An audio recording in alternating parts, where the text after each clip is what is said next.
ಶ್ರೀಗುರುಭ್ಯೋ ನಮಃ. ಹರಿ ಓಂ. ರಾಮಾಯ ರಾಮಭದ್ರಾಯ ರಾಮಚಂದ್ರಾಯ ವೇಧಸೇ ರಘುನಾಥಾಯ ನಾಥಾಯ ಸೀತಾಯಾಃ ಪತಯೇ ನಮಃ.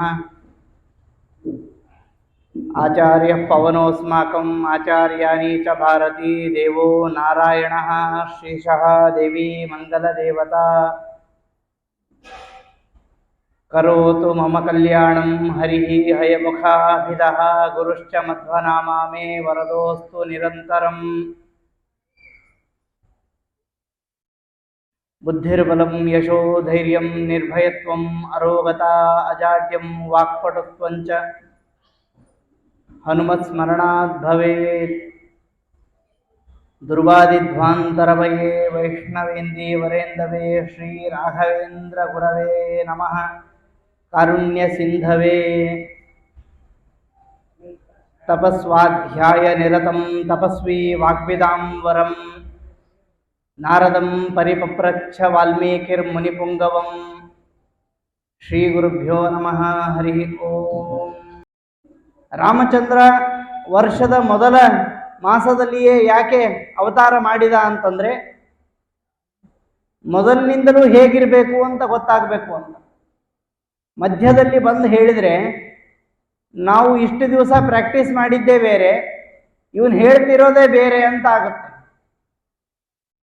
ಯಾಕೆಂದರೆ ಸಾಮಾನ್ಯವಾಗಿ ಯಾವುದಾದ್ರೂ ಒಂದು ನಾವು ಒಪ್ಪಿದ ನಡೆಸಿಕೊಂಡು ಬಂದ ವಿಚಾರವನ್ನು ಯಾರಾದರೂ ಇದು ಹಾಗಲ್ಲ ಇದು ಹೀಗಿದೆ ಅಂತ ಹೇಳಿದರೆ ಅದರ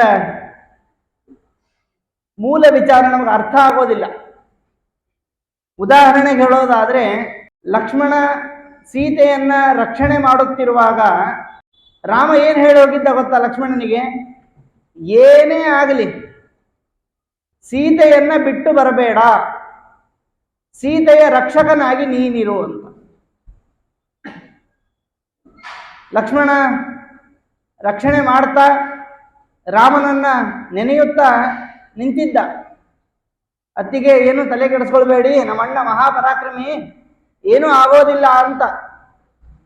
ಅದಕ್ಕೆ ಸೀತೆ, ನಿಮ್ಮ ಅಣ್ಣನ ಮೇಲೆ ನಿನಗೆ ಪ್ರೀತಿನೇ ಇಲ್ಲ, ನಿಮ್ಮ ಅಣ್ಣ ಹೋದ್ರೆ ನೀನು ರಾಜ ಆಗ್ಬೋದಲ್ವಾ ಅಂತ ನಿನಗೊಂದು ಕೆಟ್ಟ ದುರಾಸೆ ಇದೆ, ಅದಕ್ಕೋಸ್ಕರ ಇಲ್ಲೇ ನಿಂತಿದ್ದಿ ನೀನು ಅಂತ.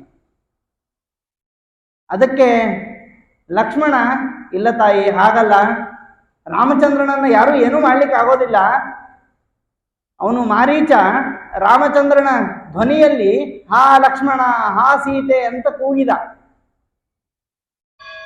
ನನಗೆ ಗೊತ್ತು ನೀನು ಯಾಕೆ ನಿಂತಿದ್ದಿ ಅಂತ. ಸೀತೆ ನೋಡ್ರಿ ಎಂಥ ಮಾತಂದ್ಬಿಡ್ತಾಳೆ. ಒಬ್ಬ ಸಾಮಾನ್ಯ ಹೆಣ್ಣು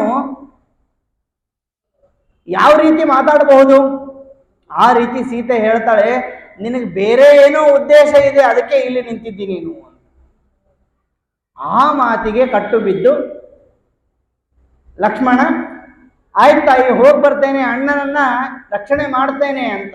ಏನ್ ಮಾಡ್ಬೇಕು ಹೇಳ್ರಿ? ಹೋಗುವಾಗ ನಾವು ಕಥೆ ಕೇಳೋದೇನು ಅಂತಂದ್ರೆ, ಯಾವುದೇ ರಾಮಾಯಣ, ಬೇಕಾದಷ್ಟು ರಾಮಾಯಣಗಳು ಬಂದು ಹೋಗಿವೆ. ಮೂಲತಃ ರಾಮಾಯಣ ಅಂತಂದ್ರೆ ಅದು ಹಯಗ್ರೀವ ದೇವರು ಚತುರ್ಮುಖ ಬ್ರಹ್ಮದೇವರಿಗೆ ಹೇಳಿದ್ದು. ಅದು ಬಹಳ ದೊಡ್ಡದಿದೆ. ಚರಿತಂ ರಘುನಾಥಸ್ಯ ಶತಕೋಟಿ ಪ್ರವಿಸ್ತರಂ ಅಂತ 100 ಕೋಟಿ ಶ್ಲೋಕ ಇದೆ. ಅದನ್ನು ಓದಿ ಮುಗಿಸೋದು, ಅದನ್ನು ಅರ್ಥ ಮಾಡ್ಕೊಳ್ಳೋದು ನಮ್ಮ ಕೈಲಿ ಆಗೋದಿಲ್ಲ ಅಂತ ಅದನ್ನ ಚತುರ್ಮುಖ ಬ್ರಹ್ಮದೇವರು ನಾರದರಿಗೆ ಉಪದೇಶ ಮಾಡಿದ್ರು. ನಾರದರು ವಾಲ್ಮೀಕಿಗಳಿಗೆ ಉಪದೇಶ ಮಾಡಿದರು.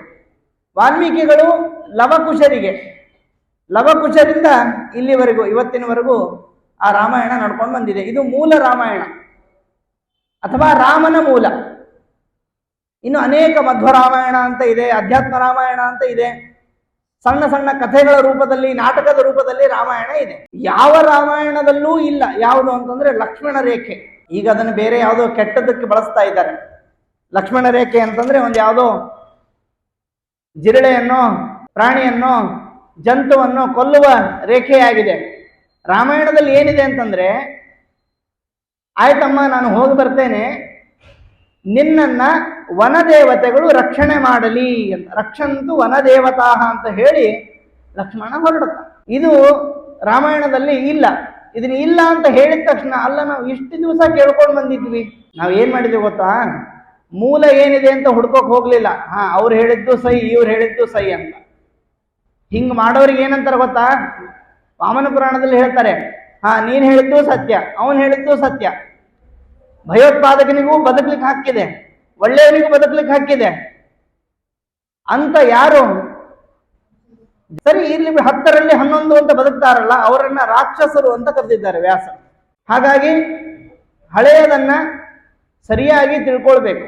ಯಾಕೆಂದ್ರೆ ಅಲ್ಲ ಇದರಲ್ಲಿ ತಿಳ್ಕೊಂಡು ಏನ್ ಮಾಡೋದು ನಾವು, ಆಯ್ತು ಲಕ್ಷ್ಮಣ ರೇಖೆ ಹಾಕ್ಲಿ ಬಿಡ್ಲಿ ನಮಗೇನು ಅಂತ. ಅದರ ಮೂಲ ಸಂದೇಶ ಒಂದಿದೆ, ರಕ್ಷಂತು ವನದೇವತಾ ಅಂತ ಹೇಳುವಾಗ ವನದೇವತೆ ನಿನ್ನನ್ನ ರಕ್ಷಣೆ ಮಾಡ್ಲಿ ಅಂತಂದ್ರೆ ಅರ್ಥ ಏನು, ನಮ್ಮನ್ನ ನಿಜವಾಗ್ಲೂ ರಕ್ಷಣೆ ಮಾಡೋದು ಯಾರು ಅಂತ ಲಕ್ಷ್ಮಣ ತಿಳಿಸ್ಕೊಡ್ತಾ ಇದ್ದಾನೆ. ಫಿಸಿಕಲಿ ನಾವೇನೋ ಒಂದು ರಕ್ಷಣೆ ಕೊಟ್ಟಿದ್ದೀವಿ ಅಂತ ಅನ್ಕೊಳ್ತೀವಿ, ಆದ್ರೆ ಮಾನಸಿಕವಾಗಿ ಯಾರಾದ್ರೂ ಒಬ್ರು ರಕ್ಷಣೆ ಮಾಡ್ಲೇಬೇಕು ನಮ್ಮನ್ನ. ನಮ್ಮ ಮನೆಯನ್ನ ಯಾರೋ ಒಬ್ರು ಸೆಕ್ಯೂರಿಟಿನೋ ಮತ್ತೊಬ್ರು ಏನೋ ಕಾಯ್ತಾ ಇರ್ತಾರೆ ಅನ್ಕೊಡ್ರಿ, ಬೇಕಾದಷ್ಟು ದುಡ್ಡಿದೆ, ಸೆಕ್ಯೂರಿಟಿಗೋ ಅಥವಾ ಕೆಲಸಗಾರನಿಗೋ ಒಂದೇನೋ ಸಮಸ್ಯೆ ಇದೆ ಅನ್ಕೊಡ್ರಿ, ಅವಾಗ ಮನಸ್ಸಲ್ಲಿ ಏನಿರುತ್ತೆ, ಸೆಕ್ಯೂರಿಟಿ ನಮ್ಮ ಮನೆಯ ಹಣವನ್ನ ಕಳ್ಳತನ ಮಾಡಿದ್ರೆ, ತಗೊಂಡು ಹೋದ್ರೆ, ರಕ್ಷಣೆಗೆ ಇರುವಂತಹ ಆ ಆಯುಧವನ್ನ ತಗೊಂಡು ನಮಗೆ ಚುಚ್ಚಿದ್ರೆ ಅಂತ ಭಯ ಇರುತ್ತೆ. ಆ ಭಯ ನಮಗೆ ಬೇಡ. ಯಾಕೆಂದ್ರೆ ನಾವು ಸಂಚಾರ ಮಾಡುವಾಗ ಏನ್ ಪ್ರಾರ್ಥನೆ ಮಾಡ್ತೀವಿ ಹೇಳ್ರಿ, ಸಂಚಾರ ಮಾಡುವಾಗ ದೇವರು ನಮ್ಮನ್ನ ರಕ್ಷಣೆ ಮಾಡ್ಲಿ. ಸಾಮಾನ್ಯವಾಗಿ ನಾವು ಯಾವಾಗ ರಕ್ಷಣೆ ಮಾಡ್ಲಿ ಅಂತ ಕೇಳ್ತೀವಿ ಗೊತ್ತಾ, ಕೆಟ್ಟ ಕೆಲಸಕ್ಕೆ ಹೋಗುವಾಗ, ಇನ್ನೊಬ್ಬರನ್ನ ಮೋಸ ಮಾಡುವ ವಿಧಾನವನ್ನ ಕಲಿಯುವಾಗ ನಾವು ರಕ್ಷಣೆ ಮಾಡ್ಲಿ ಅಂತೀವಿ. ಬೆಳಿಗ್ಗೆ ಎದ್ದ ತಕ್ಷಣ ಪ್ರಾರ್ಥನೆ ಏನಿದೆ ಗೊತ್ತಾ, ಎಲ್ಲರಿಗೂ ಒಳ್ಳೇದಾಗ್ಲಿ. ಎಲ್ಲರಿಗೂ ಅಂದ್ರೆ ಯಾರಿಗೆ ಅಂತ ಹೇಳ್ಬೇಕು ನೀವು, ಇಲ್ಲಾಂದ್ರೆ ಕಷ್ಟ ಇದೆ. ಒಬ್ಬ ಭಯೋತ್ಪಾದಕನಿಗೆ ಒಳ್ಳೇದಾಗ್ಲಿ, ಅವನಿಗೆ ಒಳ್ಳೆ ಗನ್ ಸಿಗ್ಲಿ, ಒಳ್ಳೆ ಬಾಂಬ್ ಸಿಗ್ಲಿ, ನಮ್ಮ ಮನೆ ಮೇಲೆ ಹಾಕ್ಲಿ ಅಂತಂದಂಗ ಆಗುತ್ತೆ. ಎಲ್ರಿಗೂ ಒಳ್ಳೇದಾಗ್ಲಿ ಅಂತ ಕಾನ್ಸೆಪ್ಟೇ ಇಲ್ಲ ನಮ್ಮ ಸನಾತನ ಪರಂಪರೆಯಲ್ಲಿ. ಒಳ್ಳೆಯವರಿಗೆ ಒಳ್ಳೇದಾಗ್ಲಿ, ಸರ್ವೇ ಸಜ್ಜನಾಹ ಸುಖಿನಃ ಭವಂತು ಅಂತ, ಸಜ್ಜನರಿಗೆ ಒಳ್ಳೇದಾಗ್ಲಿ, ಯಾಕಂದ್ರೆ ನೆಕ್ಸ್ಟ್ ಒಳ್ಳೇದು ಮಾಡ್ತಾರ ಅವರು. ಇದನ್ನೇ ಕೃಷ್ಣ ಅರ್ಜುನನಿಗೆ ಹೇಳಿದ್ದು, ಅಶೋಚಾನ್ ಅನ್ವಶೋಚಸ್ತ್ವಂ, ಕೆಟ್ಟ ಜನರಿಗೋಸ್ಕರ ದುಃಖ ಪಡ್ತಾ ಇದ್ದಿ ನೀನು, ದಯಮಾಡಿ ಆ ರೀತಿ ತಪ್ಪು ಮಾಡಬೇಡ ಅಂತ ಹೇಳಿದ್ದು ಕೃಷ್ಣ. ಇರ್ಲಿ ಬಿಡು, ದುರ್ಯೋಧನ ಬಹಳ ಜನ ಹೇಳಿದ್ದಿದೆ ನನಗೆ, ಅಲ್ರಿ ದುರ್ಯೋಧನ ಬದುಕಿದ್ರೆ ಏನ್ ಪ್ರಾಬ್ಲಮ್ ನಿಮಗೆ ಅಂತ. ದುರ್ಯೋಧನ ಬದುಕಿದ್ರೆ ನೀವು ಬದುಕಿದ್ದಿಲ್ಲ ಅಂತಷ್ಟೇ. ಈಗ ನೀವೇನು ಇದ್ದೀರಿ, ನಿಮ್ಮ ಇರುವಿಕೆಗೆ ಕಾರಣ ಕೃಷ್ಣನ ಒಂದು ನಿರ್ಧಾರ. ಯಾವ ಮಟ್ಟಿಗೆ ಕೃಷ್ಣ ನಮ್ಮನ್ನ ರಕ್ಷಣೆ ಮಾಡಿದ್ದ, ಈಗಲೂ ಮಾಡ್ತಾ ಇದ್ದಾನೆ ಅಂತಂದ್ರೆ, ಜರಾಸಂಧ 18 ಅಕ್ಷೋಹಿಣಿ ಸೇನೆಯನ್ನ ತೆಗೆದುಕೊಂಡು 23 ಬಾರಿ ಆಕ್ರಮಣ ಮಾಡ್ತಾನೆ ಕೃಷ್ಣನ ಮೇಲೆ. ಒಂದಲ್ಲ ಎರಡಲ್ಲ, ಈ ಎಲ್ಲ ಸೇರಿ 7+11 ಮಹಾಭಾರತ ಯುದ್ಧದಲ್ಲಿ. ಆದರೆ ಕೃಷ್ಣನ ಮೇಲೆ ಅಟ್ಯಾಕ್ ಆಗಿದ್ದು 23 ಬಾರಿ. ಒಂದೊಂದು ಬಾರಿ 18 ಅಕ್ಷೋಹಿಣಿ ಸೇನೆ, ಅದರ ನಂಬರ್ ಹೇಳ್ತೀನಿ. ಒಂದು ಅಕ್ಷೋಹಿಣಿ ಸೇನೆ ಅಂದ್ರೆ ಸುಮಾರು 50-60 ಲಕ್ಷ ಜನ. ಆ ಥರದ್ದು ಇಂಟು 18 ಇಂಟು 23 ಮಾಡ್ಕೊಳ್ರಿ. ಅಷ್ಟು ಜನ ಆಕ್ರಮಣ ಮಾಡಿದಾಗ ಎಲ್ಲರನ್ನೂ ಸಂಹಾರ ಮಾಡಿ ಕೊನೆಗೆ ಜರಾಸಂಧನನ್ನು ಉಳಿಸಿ, ಭೀಮನಿಗೋಸ್ಕರ ಜರಾಸಂಧನನ್ನು ಉಳಿಸಿ ತಾನು ಜಗತ್ತನ್ನು ರಕ್ಷಣೆ ಮಾಡಿದ್ದ. ಒಂದು ವೇಳೆ ಆ ರೀತಿ ಕೃಷ್ಣ ಯುದ್ಧ ಮಾಡಿ ಅವರನ್ನ ಸಂಹಾರ ಮಾಡದೇ ಹೋಗಿದ್ದರೆ ಇಷ್ಟೊತ್ತಿಗೆ ಭಾರತ ಅವರ ಸುಪರ್ದಿಯಲ್ಲಿರ್ತಿತ್ತು. ಇದು ದಾಖಲಿತವಾದ ವಿಷಯ, ಇದು ಸುಮ್ಮನೆ ಕಟ್ಟುಕಥೆ ಅಲ್ಲ. ಯಾಕೆಂದ್ರೆ 25,000 ಯುವರಾಜರನ್ನ ಕಿಡ್ನಾಪ್ ಮಾಡಿದ್ದ ಜರಾಸಂಧ. 25,000 ನಾಳೆ ರಾಜ ಆಗುವಂಥವ್ರು, ರಾಜನ ಮಕ್ಕಳು, ಮಹಾಪರಾಕ್ರಮಿಗಳು, ಸಾತ್ವಿಕರು, ಧಾರ್ಮಿಕರನ್ನ ಅವನು 25,000 ಸಂಖ್ಯೆಯ ಆ ಯುವಕರನ್ನ ಕಿಡ್ನಾಪ್ ಮಾಡಿದ್ದ. ಇತ್ತ ನರಕಾಸುರ 16,000 ಹೆಣ್ಣು ಮಕ್ಕಳನ್ನ ಅಪಹರಣ ಮಾಡಿದ್ದ. ಮಹಾಭಾರತ ರಾಮಾಯಣ ಹೇಳೋದೇನೆಂದ್ರೆ ಕೋರ್ಟ್ ಒಂದೇ, ಅದು ದೇವರು ಅಲ್ಟಿಮೇಟ್ಲಿ ತೀರ್ಮಾನ ಮಾಡೋದು. ಯಾಕೆಂದ್ರೆ ಈಗ ನಾವೆಲ್ಲ ಅನ್ಕೋತೀವಿ ಎಷ್ಟೇ ಪ್ರಯತ್ನ ಮಾಡಿದ್ರು ಸಕ್ಸಸ್ ಸಿಗ್ತಾ ಇಲ್ಲ. ಯಾಕೆ? ಯಾರಿಗಾದ್ರೂ ಗೊತ್ತಾ? ಯಾರನ್ನಾದ್ರೂ ಹೋಗಿ ಕೇಳ್ತೀರಾ ನೀವು ಸಕ್ಸಸ್ ಆಗ್ತಾ ಇಲ್ಲ ಅಂತಂದ್ರೆ? ಒಬ್ಬ ಜ್ಯೋತಿಷಿ ಹತ್ರ ಕೇಳಿದ್ರೆ ಏನ್ ಹೇಳ್ತಾರೆ? ನಿಮ್ಮ ಜಾತಕದಲ್ಲಿ ಇಂಥ ದೋಷ ಇದೆ, ಇದನ್ನ ಪರಿಹಾರ ಮಾಡ್ಕೊಳ್ರಿ. ಒಮ್ಮೊಮ್ಮೆ ಪರಿಹಾರ ಮಾಡ್ಕೊಂಡ್ರು ಅದು ಪರಿಹಾರ ಆಗೋದಿಲ್ಲ. ಯಾಕೆ ಅಂದ್ರೆ ನಾನು ಮಾಡ್ತಾ ಇದ್ದೀನಿ ಅಂತ ಒಂದು ಈಗೋ ಇರುತ್ತೆ, ಇಲ್ಲ ಅಂದ್ರೆ ಕರ್ಮದಲ್ಲಿ ಲೋಪ ಇರುತ್ತೆ. ಒಂದು ಇಟ್ಟಿಗೆ ತೆಗೆದ್ರೂ ಇಡೀ ಬಿಲ್ಡಿಂಗ್ ಬೀಳೋ ಪರಿಸ್ಥಿತಿ ಇರುತ್ತೆ. ಅದೇ ರೀತಿ ಸಣ್ಣ ಲೋಪವೂ ಕೂಡ ದೊಡ್ಡ ಕರ್ಮದ ಫಲವನ್ನ ಕೊಡೋದಿಲ್ಲ ಅಂತ ಶಾಸ್ತ್ರ ಹೇಳುತ್ತೆ. ಅದಕ್ಕೆ ಮಹಾಭಾರತದಲ್ಲಿ ಒಂದು ಸಣ್ಣ ಕಥೆ ಇದೆ. ಒಬ್ಬ ಸಿಕ್ಕಾಪಟ್ಟೆ ದುಡ್ಡನ್ನು ಕಳೆದುಕೊಂಡು ಲಾಭ ಇಲ್ಲ, ಬಹಳ ಒದ್ದಾಡ್ತಾ ಒಂದಿನ ಇನ್ನೇನ್ ಮಾಡೋದು ಬದುಕಲಿಕ್ಕೋಸ್ಕರ ಅಂತ ಹೇಳಿ 2 ಎತ್ತಿನ ಮರಿಯನ್ನ ತಗೊಂಡು ಬರ್ತಾನಂತ. ಎತ್ತಿನ ಮರಿಗಳು, ಗಂಡು ದನ ಅಂತ ಕರಿತೀವಿ ನಾವು. ಅವುಗಳನ್ನು ತಗೊಂಡು ಬಂದು ಹಟ್ಟಿಯಲ್ಲಿ ಒಂದು ಮರದ ದಿಮ್ಮೆಗೋ ಯಾವುದೋ ಒಂದು ಭಾಗಕ್ಕೆ ಅವುಗಳನ್ನು ಕಟ್ಟಿ ಪಳಗಿಸಬೇಕು ಅಂತ ಅನ್ನುವ ಸಮಯದಲ್ಲಿ ಒಂದು ದೊಡ್ಡ ಒಂಟೆ, ಚಿಕ್ಕ ಮರಿಗಳಿವು ಇನ್ನು, ಆ ಒಂಟೆ ಅದಕ್ಕೇನೋ ಭಯ ಆಗಿದೆ, ಭಯ ಆಗಿ ಓಡ್ತಾ ಬಂದು ಇವು 2 ದನಗಳನ್ನ, 2 ಗಂಡು ಎತ್ತುಗಳನ್ನ ತನ್ನ ಈ ಹಗ್ಗದ ಸಮೇತವಾಗಿ ಎತ್ತುಗಳನ್ನ ತಗೊಂಡು ಹೋಯ್ತಂತೆ ಕುತ್ತಿಗೆಯಿಂದ. ಅಂದ್ರೆ ಎತ್ತುಗಳು ತನ್ನ ಕುತ್ತಿಗೆಗೆ ಜೋತಾಡ್ತಾ ಇವೆ. ತಗೊಂಡು ಹೋದ ಮೇಲೆ ಅದು ಎಲ್ಲಿ ಹೋಯ್ತು, ಎತ್ತುಗಳು ಏನಾಯ್ತು ಗೊತ್ತಿಲ್ಲ. ಅವನು ಅನ್ಕೊಳ್ತಾನೆ, ಏನ್ ಮಾಡ್ಲಿ ನಾನು, ಇರೋದು ಅಲ್ಪ ಸ್ವಲ್ಪ ಹಣ ಇತ್ತು, ಎಷ್ಟೋ ಒಂದು ಸ್ವಲ್ಪ ಉಳಿದಿತ್ತು, ಅದರಲ್ಲೇ ಈ ಎತ್ತುಗಳನ್ನು ತಗೊಂಡು ಬದುಕಬೇಕು ಅಂತ ಮಾಡಿದ್ದೆ. ಈ ಎತ್ತುಗಳು ಹೋಯ್ತು, ಈಗ ಒಂಟೆ ತಗೊಂಡು ಹೋಯ್ತು, ನಾನು ಏನ್ ಮಾಡ್ಲಿ ಈಗ ಅಂತ. ಯಾರನ್ನ ದೂಷಿಸ್ಬೇಕು ಹೇಳ್ರಿ? ಅವನು ಒಂಟೆನ್ ಬೈಬೇಕಾ? ಅದು ಪ್ರಾಣಿ. ಎತ್ತಿಗೆ ಬೈಬೇಕಾ? ಅದು ಪ್ರಾಣಿ. ತನಗೆ ತಾನು ಬೈಕೊಳ್ಬೇಕಾ? ಒಳ್ಳೇದೇ ಮಾಡ್ಲಿಕ್ಕೆ ಹೋಗಿದ್ದಾನು. ಯಾರಿಗೆ ಬೈಬೇಕು? ಹಾಗಿದ್ರೆ ಒಂದಿದೆ, ಅದು ದೈವ. ಅಲ್ಲಿ ಆ ದೈವಗಳು ನಿನ್ನನ್ನ ರಕ್ಷಣೆ ಮಾಡಲಿ ಅಂತ ಲಕ್ಷ್ಮಣ ಹೇಳಿದ. ಅಂದ್ರೆ ಅಲ್ಟಿಮೇಟ್ಲಿ ಒಂದ್ ಕಡೆಯಿಂದ ನಿಮಗೆಲ್ಲ ಸೋರ್ಸ್ ಬರ್ತಾ ಇದೆ. ಒಳ್ಳೆಯವರು ಬಹಳ ದಿನ ಬದುಕ್ತಾರೆ ಅಲ್ಲ, ಅದನ್ನು ಹೇಳಿದರೆ ಮಹಾಭಾರತದಲ್ಲಿ, ಒಳ್ಳೆಯವರು ಕೆಟ್ಟವರು, ದುಡ್ಡಿರೋರು ದುಡ್ಡು ಇಲ್ಲದೆ ಇರೋರು, ಕೆಲಸ ಮಾಡಿದವರು, ಮಾಡ್ತಾ ಇರೋರು, ಮಾಡ್ಬೇಕು ಅನ್ಕೊಂಡವರು. ನಾಳೆ ಮದುವೆ ಮಾಡ್ಬೇಕ್ರಿ, ಹಿಂದಿನ ದಿವಸ ಯಾರೋ ತೀರ್ಕೊಳ್ತಾರೆ, ನಾಳೆ ಬಿಟ್ಟು ನಾಡಿದ್ದು ಸಾಯ್ಬೋದಾಗಿತ್ತು ಅಂತೀವಿ, ಹೊರತು ಅವ್ರು ಸಾಯಬಾರ್ದಾಗಿತ್ತು ಅನ್ನಲ್ಲ. ಅಂದ್ರೆ ನಮ್ಮ ಕೆಲಸಕ್ಕೆ ಅವ್ರು ಅಡ್ಡಿ ಆಗಬಾರ್ದು ಅಂತ. ಅದು ಯಾವುದು ನಮ್ಮ ಕೈಯಲ್ಲಿಲ್ಲ. ಬ್ರಾಹ್ಮಣನಾಗ್ಲಿ, ಕ್ಷತ್ರಿಯನಾಗ್ಲಿ, ಶೂದ್ರನಾಗ್ಲಿ, ವೈಶ್ಯನಾಗ್ಲಿ, ಅಥವಾ ಕೆಲಸ ಮಾಡಿರ್ಲಿ, ಕೃತಂವಾ ಇದಂ ಕೃತಂ ಇದಂ ಕಾರ್ಯಂ, ಇದು ಮಾಡಬೇಕು, ಇದು ಮಾಡೀನಿ, ಇದರ ಫಲವನ್ನು ನಾಳೆ ಉಣಬೇಕು, ಅನುಭವಿಸಬೇಕು ಅಂತ ಕಾಯ್ತಾ ಇದ್ದೇವೆ. ಯಾವುದು ಕಾಯೋದಿಲ್ಲ. ಕುರಿಯನ್ನ ತಿನ್ನುವ ತೋಳದಂತೆ ಯಮ ಬರ್ತಾನೆ. 2 ಕುರಿಗಳಿಗೆ, ಗಂಡು ಕುರಿ ಮತ್ತು ಹೆಣ್ಣು ಕುರಿಗೆ, ಗಂಡು ಆಡು ಮತ್ತು ಹೆಣ್ಣು ಕುರಿಗೆ ಒಂದು ಮರಿ ಹುಟ್ಟು. ಅವೆರಡು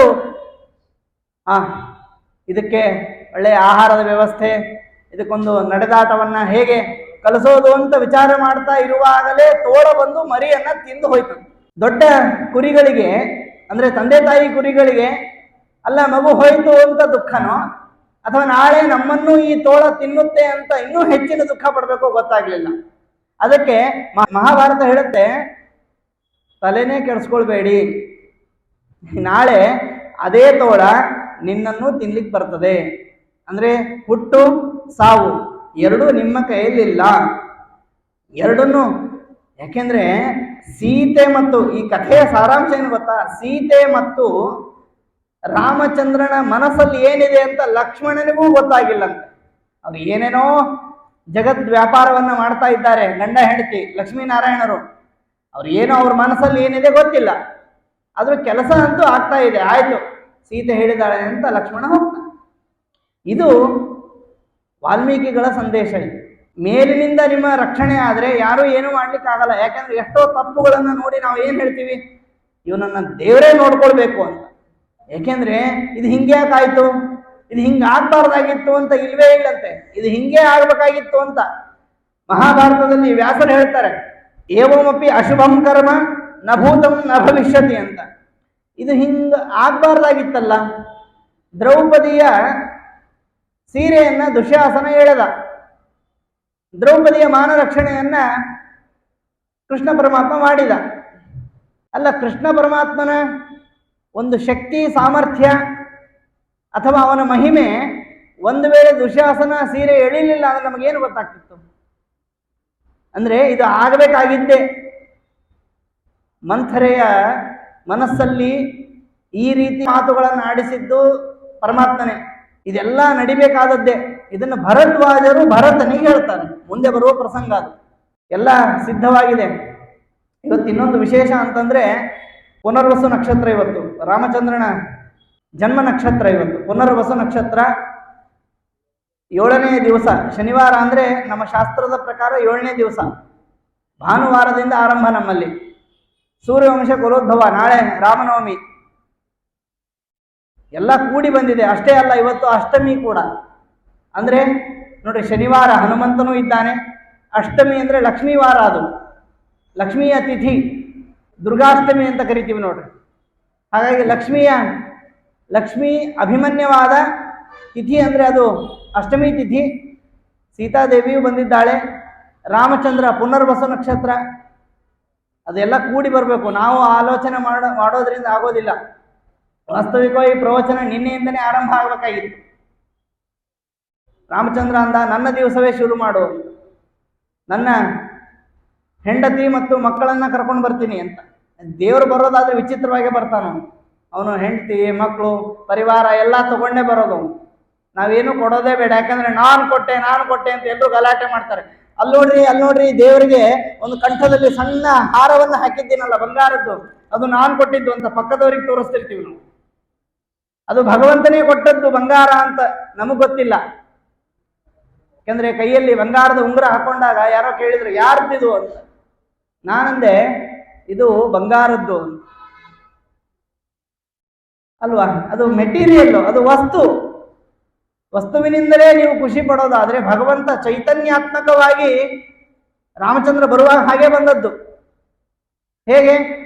ಶಂಖ, ಚಕ್ರ, ಗದ ಎಲ್ಲವನ್ನ, ಗದ ಅಂತಂದ್ರೆ ಹನುಮಂತ, ಆಮೇಲೆ ಚಕ್ರ ಅಂತಂದ್ರೆ ಭರತ, ಅನೇಕ ರೀತಿಯ ಆಯುಧಗಳನ್ನು, ಶಂಖ ಅಂದ್ರೆ ಶತ್ರುಘ್ನ.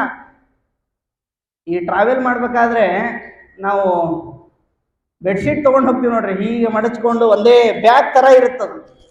ಆ ರೀತಿ ಲಕ್ಷ್ಮಣನ ಜೊತೆಗೆ ಬಂದ್ಬಿಟ್ಟ. ಲಕ್ಷ್ಮಣ ಅಂದ್ರೆ ಶೇಷ, ಹಾಸಿಗೆನೂ ತಗೊಂಡು ಬಂದ. ಶಂಖ ಚಕ್ರ ಬರುವಾಗಲೇ ಹೇಳಿದ್ದನು, ಕೆಟ್ಟವರ ವಿರುದ್ಧ ನಾನು ಯಾವಾಗಲೂ ನಿಲ್ತೇನೆ, ಸಜ್ಜನರ ಪರವಾಗಿ ನಿಲ್ತೇನೆ ಅಂತ ಹುಟ್ಟಿದ ಆರಭ್ಯ, ಅವತಾರದ ಆರಭ್ಯ ದೇವರು ತೋರಿಸಿದ್ದಾನೆ. ಅಂದಮೇಲೆ ರಾವಣನನ್ನ ಯಾಕೆ ಬಂದ? ಅವನು ಯಾವುದೋ ಬೇರೆ ದೇಶದವನು, ಇವೆಲ್ಲ ಕ್ವಶನ್ ಕೇಳೋ ಹಂಗೆ ಇಲ್ಲ. ಅದರಲ್ಲೂ ವಾಲಿಯನ್ನ ಯಾಕೆ ಬಂದ? ಹಿಂದೆ ನಿಂತು ಯಾಕೆ ಬಂದ? ನಮ್ಮ ಮನೆ ಮೇಲೆ ಅಟ್ಯಾಕ್ ಆಗ್ಬೇಕು, ಅವಾಗೇ ನಮಗೆ ಅನ್ಸೋದು ಹೆಂಗಾದ್ರು ಮಾಡಿ ವಾಲಿಯನ್ನು ಹೊಡಿಪ್ಪ ದೇವರೇ ಅಂತೀವಿ ನಾವು. ವಾಲಿಯನ್ನ ಹಿಂದೆ ನಿಂತು ಬಂದ, ಅವನಿಗೆ ಶಕ್ತಿ ಇದ್ದಿದ್ದಿಲ್ಲ. ಈಗ ಎಲ್ಲ ಇನ್ಸ್ಟಾಗ್ರಾಮು ಫೇಸ್ಬುಕ್ ಅಲ್ಲೆಲ್ಲ ಹೇಳ್ತಿರ್ತಾರೆ, ಅದು ಏನೋ ವಾಲಿಗೆ ಒಂದು ಶಕ್ತಿ ಇತ್ತಂತೆ, ಅವನ ಎದುರಿಗೆ ಯಾರಾದ್ರೂ ಯುದ್ಧಕ್ಕೆ ಬಂದ್ರೆ ಅವರ ಶಕ್ತಿ ಅರ್ಧ ಶಕ್ತಿ ಇವನಿಗೆ ಬರ್ತಾ ಇತ್ತು. ಅಲ್ಲ, ದೇವರೇ ಕೊಟ್ಟ ಶಕ್ತಿ, ದೇವರ ಅರ್ಧ ಶಕ್ತಿ ಹೋಗುತ್ತೆ ಅಂತಾದ್ರೆ ಅಲ್ಲ, ಅವನು ಹೊಡೆದು ಹಾಕೋದಾದ್ರೆ ಎಷ್ಟೊತ್ತು ಹೇಳ್ರಿ. ರಾಮಚಂದ್ರನ ಬಾಣ ಎಂಥ ಪವರ್ಫುಲ್ ಅಂದ್ರೆ ಸುಗ್ರೀವ ಟೆಸ್ಟ್ ಮಾಡ್ತಾನೆ. ಈ ಸಾಲ ವೃಕ್ಷ ಅಂತ ಇರುತ್ತೆ. ಸಾಲ ವೃಕ್ಷ ಅಂತಂದ್ರೆ ದೈತ್ಯರು ಒಂದು ವೃಕ್ಷದ ರೂಪದಲ್ಲಿ ಇರ್ತಾರೆ, 7 ಜನ. ಅವ್ರು ಏನು ವರ ಕೇಳಿರ್ತಾರೆ ಅಂದ್ರೆ ಬ್ರಹ್ಮದೇವರನ್ನು ಕುರಿತು ತಪಸ್ ಮಾಡಿ ನಾವು ಯಾವತ್ತೂ ಸಾಯಬಾರದು. ನೋಡ್ರಿ, ರಾಕ್ಷಸರು ಯಾವತ್ತೂ ಹಿಂಗೆ ಕೇಳೋದು. ಸಜ್ಜನರು ಏನ್ ಕೇಳ್ತಾರೆ ಗೊತ್ತಾ? ನಾವು ಯಾವತ್ತೂ ಹುಟ್ಟಬಾರದು ಅಂತ. ಸಾವು ಬರೋದು ಯಾವಾಗ ಹೇಳ್ರಿ? ಹುಟ್ಟಿದ್ರೆ ತಾನೆ. ಅವ್ರು ಯಾಕೆ ಸತ್ರು ಅಂತ ಕೇಳಿದ್ರು ಒಬ್ರು. ಅವ್ರು ಯಾಕೆ ಸತ್ರು? ಹುಟ್ಟಿದ್ದಕ್ಕೆ ಸತ್ರು ಅಷ್ಟೇ. ಅಲ್ರಿ, ನಿನ್ನೆ ಸಾಯಂಕಾಲ ಮಾತಾಡ್ಸಿದ್ದು, ನಿನ್ನೆ ಸಾಯಂಕಾಲ ನಮ್ಮ ಮನೆಗೆ ಬಂದಿದ್ರು, ಟೀ ಕುಡಿದ್ರು. ಇವತ್ತು ಬೆಳಿಗ್ಗೆ ನೋಡಿದ್ರೆ ಇಲ್ಲ. ಅಲ್ಲ, ನಿನ್ನೆ ಸಾಯಂಕಾಲ ನಿಮ್ಮ ಮನೆಗೆ ಅವ್ರು ಬಂದು ಟೀ ಕುಡಿತಾರೋ ಅಥವಾ ನಿಮ್ಮ ಮನೆಯಲ್ಲಿ ವಾಸ ಮಾಡ್ತಾರೋ ಅಂತ ನಿಮ್ಗೆ ಗೊತ್ತಿತ್ತ? ಅಂದಮೇಲೆ ಅವ್ರು ನಾಳೆ ಬೆಳಿಗ್ಗೆ ಸಾಯಲ್ಲ ಅಂತ ಗ್ಯಾರಂಟಿ ಏನು? ನಾವು ಬರೀ ರಾಮನವಮಿ ದಿವಸ ನಮ್ಮಲ್ಲಿ ಏನು ಪದ್ಧತಿ ಬಂದ್ಬಿಟ್ಟಿದೆ ಅಂದ್ರೆ, ಹಬ್ಬದ ದಿವಸ ಅವನನ್ನು ನೆನೆಸೋದು, ಮರುದಿವಸ ಮುಗೀತು. ಎಷ್ಟೋ ಮಂದಿ ಸೀತಾರಾಮರನ್ನ ನೆನೆಸೋದೇ ಇಲ್ಲ. ಯಾಕೆ ಗೊತ್ತಾ? ಏನ್ರಿ, ಸೀತಾರಾಮರನ್ನ ನೆನೆಸಿದ್ರೆ ನಮಗೆ ವನವಾಸವೇ ಗತಿ. ಎಂಥ ಜೋಡಿ ಗೊತ್ತಾ? ಬ್ರಹ್ಮದೇವರು, ಇಂದ್ರದೇವರು, ಎಲ್ಲ ಮೇಲಿನ ಲೋಕದ ಎಲ್ಲಾ ದೇವತೆಗಳು ಸೀತಾರಾಮರನ್ನ ರಾಮನ ಅವತಾರ ಮುಗಿಯೋ ತನಕ ನೋಡಿದ್ದಾರೆ. ಈ ಮಧ್ಯದಲ್ಲಿ ಸೀತೆಯನ್ನ ಅಪಹರಣ ಮಾಡಿದ್ದ ರಾವಣ, ದೇವರಿಗೆ ಏನು ಗೊತ್ತಾ, ನಿಮಗೆ ಹೇಳಲಿಕ್ಕೆ ಏನಾದರೂ ಒಂದು ಮಹಿಮೆ ಬೇಕು, ದೇವರಿಗೆ ಒಂದು ನೆಪ ಬೇಕಷ್ಟೆ. ಹೆಂಗೋ ಮಾಡಿ ರಾವಣನನ್ನ ಅಲ್ಲೇ ವೈಕುಂಠದಲ್ಲಿದ್ದು ರಾವಣ ಸತ್ತು ಹೋಗ್ಲಿ ಅಂತ ಮನಸ್ಸಲ್ಲಿ ಅನ್ಕೊಂಡ್ರೆ ಸಾಕು, ಭಗವಂತ ಇಚ್ಛಾ ಮಾತ್ರಂ ಪ್ರಭೋ ಸೃಷ್ಟಿ ಅಂತ. ರಾವಣ ಸತ್ತೇ ಹೋಗ್ತಿದ್ದ. ಅಲ್ಲ, ಇನ್ನೂ ಮುಂದೆ ಹೋಗೋದಾದ್ರೆ ರಾವಣ ಅನ್ನುವಂತಹ ವ್ಯಕ್ತಿಯನ್ನೇ ಸೃಷ್ಟಿ ಮಾಡದೆ ಹೋಗಿದ್ರೆ, ಅಲ್ಲ ಕೆಟ್ಟದ್ದು ಅಂತ ಇಲ್ಲದೆ ಹೋಗಿದ್ರೆ, ಕತ್ತಲು ಅಂತ ಇಲ್ಲದೆ ಹೋಗಿದ್ರೆ ಬೆಳಕಿಗೆ ಮರ್ಯಾದೆ ಇಲ್ಲ, ಅಜ್ಞಾನ ಅಂತ ಇಲ್ಲದೆ ಹೋಗಿದ್ರೆ ಜ್ಞಾನ ಬಂದದ್ದು ನಮಗೆ ಗೊತ್ತೇ ಆಗೋದಿಲ್ಲ. ಒಳ್ಳೆ ಬಿಡು, ನಡೆಯುತ್ತೆ, ₹1 ಅಲ್ವಾ ಕಳ್ಳತನ ಮಾಡಿದ್ದು, ತೊಂದರೆ ಇಲ್ಲ. ನಾಳೆ ದಿವಸ ಒಂದು ₹100 ಕದ್ದಾಗ್ಲೂ ಅಪ್ಪ ಒಂದಕ್ಕೆ 99 ಸೇರಿಸಿದ್ದೀನಿ ಅಷ್ಟೇ, ತಪ್ಪೇನಲ್ಲ. ಯಾಕೆಂದ್ರೆ 99 ಬಾರಿ ₹1 ಕದಿಯೋದಕ್ಕಿಂತ ಒಂದೇ ಬಾರಿ ₹100 ಕದ್ರೆ ಒಳ್ಳೇದಲ್ವಾ ಅಂತ ಕೆಟ್ಟದ್ದನ್ನ ಬೆಳೆಸ್ತಾ ಹೋಗ್ತಾನೆ. ಕೆಟ್ಟದ್ದು ಅದು ನ್ಯಾಚುರಲ್ಲೇ. ನಮ್ಮಲ್ಲಿ ಏನಂದ್ರೆ ಕೆಟ್ಟದ್ದು ನಮ್ಗೆ ಯಾವತ್ತೂ ದುಃಖನೇ ಬೇಡ, ನಮ್ಗೆ ಯಾವತ್ತೂ ರಾತ್ರಿಯೇ ಬೇಡ ಅನ್ನಂಗಾಗತ್ತೆ. ನಮಗೆ ನಮ್ಮ ಮನೆಗೆ ಮಾತ್ರ ರಾತ್ರಿ ಬರಬಾರ್ದು, ನಮ್ಮ ಮನೆಗೆ 24 ಗಂಟೆ ಸೂರ್ಯ ಉರಿತಿರ್ಬೇಕು, ಉಳಿದವ್ರ ಮನೆ ಹಾಳಾ ಹೋಗ್ಲಿ. ಇದು ನಮ್ಮ ಸ್ವಭಾವ. ಕೆಟ್ಟದ್ದು ಕೂಡ ಅದು ಪ್ರಕೃತಿ ದತ್ತವಾದದ್ದು. ಅಂತಹ ಕೆಟ್ಟವರು ಕಾಲ ಕಾಲಕ್ಕೂ ಬರ್ತಾ ಇರ್ತಾರೆ. ನಮ್ಮಲ್ಲಿ ಏನಂದ್ರೆ ರಾವಣ ಸತ್ತ ಅಂದ್ರೆ ಮುಗೀತು ಅನ್ಕೊಳ್ಬೇಡಿ, ನಮ್ಮೊಳಗೊಬ್ಬನಿದ್ದಾನೆ ರಾವಣ. ಅವನನ್ನು ನಾವು ಸಾಯಿಸಕ್ ಬಿಡ್ತಾನೆ ಇಲ್ಲ. ಅವನಿಗಂತೂ ನಾವು ಊಟಕ್ಕೆಲ್ಲ ಕೊಟ್ಟು ಮನೆಯಲ್ಲಿ ವಾಸ ಮಾಡ್ಲಿಕ್ಕೆ ಅವಕಾಶ ಕೊಟ್ಟು ನಾಳೆ ದಿವಸ ನಮಗ್ ಕೆಟ್ಟದಾಯಿತು ಅಂತ ಯಾವಾಗಲೂ ಗಮನಿಸ್ರಿ ನೀವು. ಮನುಷ್ಯನ ಬಾಯಲ್ಲಿ ಬರೋ ಮಾತು, ಆದರೂ ದೇವ್ರು ಹಿಂಗೆ ಮಾಡಬಾರ್ದಾಗಿತ್ತು. ನಮ್ಮ ಅಪ್ಪನಿಗೆ ನಮ್ಮ ಬಗ್ಗೆ ಗೊತ್ತಿರಲ್ವಾ? ಈ ಮಗುವಿಗೆ ಜ್ವರ ಬಂದಿರುತ್ತೆ, 6-7 ವರ್ಷದ ಮಗುವಿಗೆ ನಾಲಿಗೆಯಲ್ಲಿ ಒಂದು ಆಸೆ ಏನು ಅಂತಂದ್ರೆ ಇವತ್ತು ಐಸ್ ಕ್ರೀಮ್ ತಿನ್ನಬೇಕು ಅಂತ. ಎಲ್ಲೋ ಹೋಗಿದೆ, ನೋಡಿದೆ, ಯಾರೋ ತಿಂದದ್ದನ್ನ ನೋಡಿ ಆಸೆ ಪಟ್ಟಿದೆ. ಅಪ್ಪ ನನಗೆ ಐಸ್ ಕ್ರೀಮ್ ಬೇಕು. ಅಪ್ಪ ಏನ್ ಮಾಡ್ತಾನೆ, ಇಲ್ಲ ಮಗು ನಿನಗೆ ಜ್ವರ ಬಂದಿದೆ, ಐಸ್ ಕ್ರೀಮ್ ತಿನ್ನಬೇಡ. ಇಲ್ಲ ಅಪ್ಪ ನನಗೆ ಗೊತ್ತಿಲ್ಲ, ನನಗೆ ಹೆಂಗಾದ್ರೂ ಮಾಡಿ ಐಸ್ ಕ್ರೀಮ್ ಕೊಡಿಸು. ಅಪ್ಪನಿಗೆ ಐಸ್ ಕ್ರೀಮ್ ಕೊಡಿಸೋ ತಾಕತ್ತಿಲ್ವಾ? ಅಪ್ಪ ಏನು ಮಾಡ್ತಾನೆ, ಐಸ್ ಕ್ರೀಮ್ ಕೊಡಿಸಿದ್ರೆ ಏನಾಗುತ್ತೆ, ತಿನ್ನುವಾಗ ಖುಷಿ, ಜ್ವರ ಜಾಸ್ತಿಯಾಗಿ ಮಗುವಿಗೆ ಏನಾದರೂ ಆದರೆ ಒಮ್ಮೊಮ್ಮೆ ದೇವರು ನಮಗೆ ಹಣವನ್ನೋ ಅಥವಾ ನಮಗೆ ಲಾಭವನ್ನೋ ಉನ್ನತಿಯನ್ನೋ ಕೊಡೋದಿಲ್ಲ. ಹಂಗಂದ ಮಾತ್ರಕ್ಕೆ ದೇವರ ಮೇಲೆ ಸಿಟ್ಟು ಮಾಡೋ ಅವಶ್ಯಕತೆ ಇಲ್ಲ. ಜ್ವರ ಬಂದಾಗ ಮಗುವಿನ ರಕ್ಷಣೆಯನ್ನ ತಂದೆ ಮಾಡುವಂತೆ ಆಗಾಗ ಭಗವಂತ ನಮ್ಮನ್ನ ರಕ್ಷಣೆ ಮಾಡ್ತಾನೆ, ಒಮ್ಮೊಮ್ಮೆ ಕೊಟ್ಟು ಒಮ್ಮೊಮ್ಮೆ ಕೊಡದೆ. ಜ್ವರ ಕಡಿಮೆ ಆಯ್ತು ಅನ್ಕೊಳ್ಳಿ, ಜ್ವರ ಕಡಿಮೆ ಆದಮೇಲೆ ತನ್ನಷ್ಟಕ್ಕೆ ತಾನೇ ಅಪ್ಪ ಹೋಗಿ ಅಂಗಡಿಗೆ ಹೋಗಿ ಐಸ್ ಕ್ರೀಮ್ ತಂದು ಕೊಡ್ತಾನೆ. ಅದು ಸ್ಪೆಷಲ್ ಐಸ್ ಕ್ರೀಮ್, ಅವ್ನು ಕೇಳಿದ್ದು ₹10 ಇತ್ತು, ಇವನು ತಂದದ್ದು ₹200. ಅಂದ್ರೆ ದೇವರು ಕೊಟ್ಟರೆ ಆ ಲೆವೆಲ್ಲಿಗೆ ಇರುತ್ತೆ. ಅದಕ್ಕೆ ಕೊಡದೇ ಇರುವಾಗ ದೇವರನ್ನು ಬೈಬೇಡಿ. ದೇವರನ್ನು ನನಗೆ ಬೈತೀಯ ನೀನು, ಆಯ್ತು ನಿನ್ ಸುದ್ದಿಗೆ ಬರಲ್ಲ ಅಂತ ನಾವು, ನೀನು ಒಳ್ಳೇದು ಮಾಡಲ್ಲ ಕೆಟ್ಟದ್ದು ಮಾಡಲ್ಲ ಅಂದ್ರೆ ಗತಿ ಏನು ನಮ್ದು? ಇವಾಗ ಕತ್ತಲಿದ್ರೆ ಬೆಳಕಿನ ಹಪಾಹಪಿ ಅಂತ ಕರಿತೀವಿ ನಾವು, ಬೆಳಕಿನ ಆಸೆ ನಮಗಿರುತ್ತೆ. ಅಯ್ಯೋ ಏನ್ರಿ ಒಳ್ಳೆ ನಿದ್ದೆ ಬಂದಿತ್ತು, ಸೂರ್ಯ ಬಂದ ಅಂತ ಯಾರು ಬೈಯೋದಿಲ್ಲ. ಒಳ್ಳೆ ಸೂರ್ಯನ ಬೆಳಕಿತ್ತು ಕತ್ತಲಾಯಿತು ಅಂತ ಯಾರು ಬೈಯೋದಿಲ್ಲ. ಇದು ನ್ಯಾಚುರಲ್. ಸೂರ್ಯ ಚಂದ್ರ ಅಂದ್ರೆ ಹಗಲು ರಾತ್ರಿ, ಅದೇ ರೀತಿ ಒಮ್ಮೊಮ್ಮೆ ಲಾಭ ಒಮ್ಮೊಮ್ಮೆ ನಷ್ಟ. ಇದು ಮನುಷ್ಯನ ಚಿಂತನೆಯಲ್ಲಿ ಇರಬೇಕು ಅನ್ನೋ ಕಾರಣಕ್ಕೋಸ್ಕರ ರಾಮಾಯಣ ಭೂಮಿಯಲ್ಲಿ ಬಂದದ್ದು. ಎಲ್ಲ ತಯಾರಾಗಿದೆ, ನಾಳೆನೇ ಪಟ್ಟಾಭಿಷೇಕ. ಕಥೆಯಲ್ಲಿ ನಾಳೆ ಪಟ್ಟಾಭಿಷೇಕ ಇದೆ, ಪ್ರವಚನದಲ್ಲಿ ನಾಳೆ ರಾಮನ ಅವತಾರ ಇದೆ. ಅಂದ್ರೆ ನಾಳೆ ರಾಮನವಮಿ, ರಾಮನ ಅವತಾರ. ಕಥೆಯಲ್ಲಿ ಏನು ಅಂತಂದ್ರೆ ನಾಳೆ ಪಟ್ಟಾಭಿಷೇಕ, ಬೆಳಿಗ್ಗೆ 4:15 ಆರಂಭ ಎಲ್ಲ ಕಾರ್ಯಕ್ರಮಗಳು. ಮಂಥರೆ ಕೈಕೇಯಿ ಹೇಳ್ತಾಳೆ, ನಿನ್ನ ಗಂಡ ರಾಮಚಂದ್ರನ ಹುಟ್ಟುಹಬ್ಬ ಅಂತ ಹೇಳಿ, ಅವನ ಬರ್ತಡೇ ಇದೆ ಅಂತ ಹೇಳಿ ಒಳ್ಳೆ ಸೆಲೆಬ್ರೇಷನ್ ಮಾಡಬೇಕು, ವಿಜೃಂಭಣೆಯಿಂದ ಆಚರಣೆ ಮಾಡಬೇಕು ಅಂತ ಉಪಾಯ ಮಾಡಿ ರಾಮಚಂದ್ರನಿಗೆ ಪಟ್ಟಾಭಿಷೇಕವನ್ನು ಮಾಡಲಿಕ್ಕೆ ಮುಂದಾಗಿದ್ದಾನೆ. ಎಂಥ ಖುಷಿ ಸುದ್ದಿ ತಂದಿ ಮಂಥರೆ, ತಗೋ ನಿನಗೊಂದು ಮುತ್ತಿನ ಸರ ಅಂತ ತನ್ನ ಕೊರಳಲ್ಲಿದ್ದ ಸರವನ್ನ ಕೊಡ್ತಾವ. ರಾಮಚಂದ್ರನಿಗೆ ಪಟ್ಟಾಭಿಷೇಕವ, ಆಹಾ ಎಂಥ ಆನಂದದ ಸುದ್ದಿ. ರಾಮಚಂದ್ರ ಕೈಕೇಯಿಯನ್ನ ಅಷ್ಟೇ ಅಲ್ಲದೇನೆ ದಶರಥನ ಇನ್ನೂ ಅನೇಕ ಜನ ಹೆಂಡತಿಯರಿದ್ರು.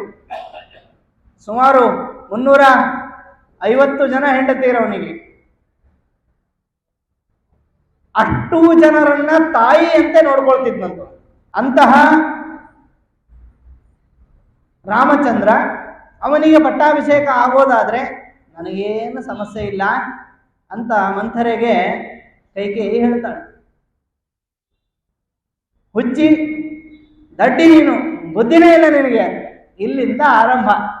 ದಡ್ಡಿ ನೀನು, ಬುದ್ಧಿ ಇಲ್ಲದವರ ಹಾಗೆ ಮಾತನಾಡ್ತಾ ಇದ್ದಿ. ರಾಮಚಂದ್ರ ರಾಜನಾದ್ರೆ ಸಮಸ್ಯೆ ಏನು ಗೊತ್ತಾ? ಪರ್ಮನೆಂಟ್ ರಾಜ ಅವನು. ಇಲ್ಲಿ ಎಲೆಕ್ಷನ್ ಆಗ್ಲಿ ಇದಾಗ್ಲಿ ನಡೆಯಲ್ಲ. ಎಲೆಕ್ಷನ್ ನಡೆದಿದೆ ವಾಸ್ತವಿಕವಾಗಿ. ದಶರಥ ರಹಸ್ಯವಾಗಿ ಮತದಾನವನ್ನ ಮಾಡಿಸಿಕೊಂಡಿದ್ದಾನೆ ಪ್ರಜೆಗಳ ಹತ್ರ. ದೊಡ್ಡ ದೊಡ್ಡ ವ್ಯಕ್ತಿಗಳ ಹತ್ರ ಹೋಗಿ ಕೇಳಿದ್ದಾನೆ, ನಂದು ಮುಗೀತು, ಯಾರು ರಾಜ ಆದ್ರೆ ಒಳ್ಳೇದು ಅಂತ. ಹಂಗೇನ್ ಕೇಳ್ತೀರಿ ಸ್ವಾಮಿ, ನಿಮ್ಮ ಹಿರಿಯವಾಗ ರಾಮಚಂದ್ರನೇ ಇಲ್ವಾ? ನಿಮಗಿಂತಲೂ 10 ಪಟ್ಟು, ನಿಮಗಿಂತಲೂ 100 ಪಟ್ಟು ಚೆನ್ನಾಗಿದ್ದಾನವನು. ಯಾಕಂದ್ರೆ ದಶರಥ ಯಾವ ರೀತಿ ರಾಜ್ಯವನ್ನ ಆಳಿದ್ದ ಅಂತಂದ್ರೆ ಅದ್ಭುತವಾಗಿ ರಾಜ್ಯವನ್ನ ಕಟ್ಟಿದ್ದಂತೆ. ಅಯೋಧ್ಯೆಯನ್ನ ಗೆಲ್ಲಬೇಕಾಗಿದ್ರೆ ಕೇವಲ ಸ್ನೇಹದಿಂದ ಮಾತ್ರ ಅಂತ ಹೇಳ್ತಾರೆ ವಾಲ್ಮೀಕಿಗಳು, ಹೊರತಾಗಿ ಯುದ್ಧದಿಂದ. ಅದಕ್ಕೆ ಅಯೋಧ್ಯೆ ಅಂತ ಹೆಸರು. ಅದಕ್ಕೆ ಯುದ್ಧ ಮಾಡಲು ಆಗದೇ ಇರುವ ರಾಜ್ಯ ಅಂತ ಎಲ್ಲ ರೀತಿಯ ವ್ಯವಸ್ಥೆಯನ್ನ ಮಾಡಿಕೊಟ್ಟಿದ್ದ ದಶರಥ.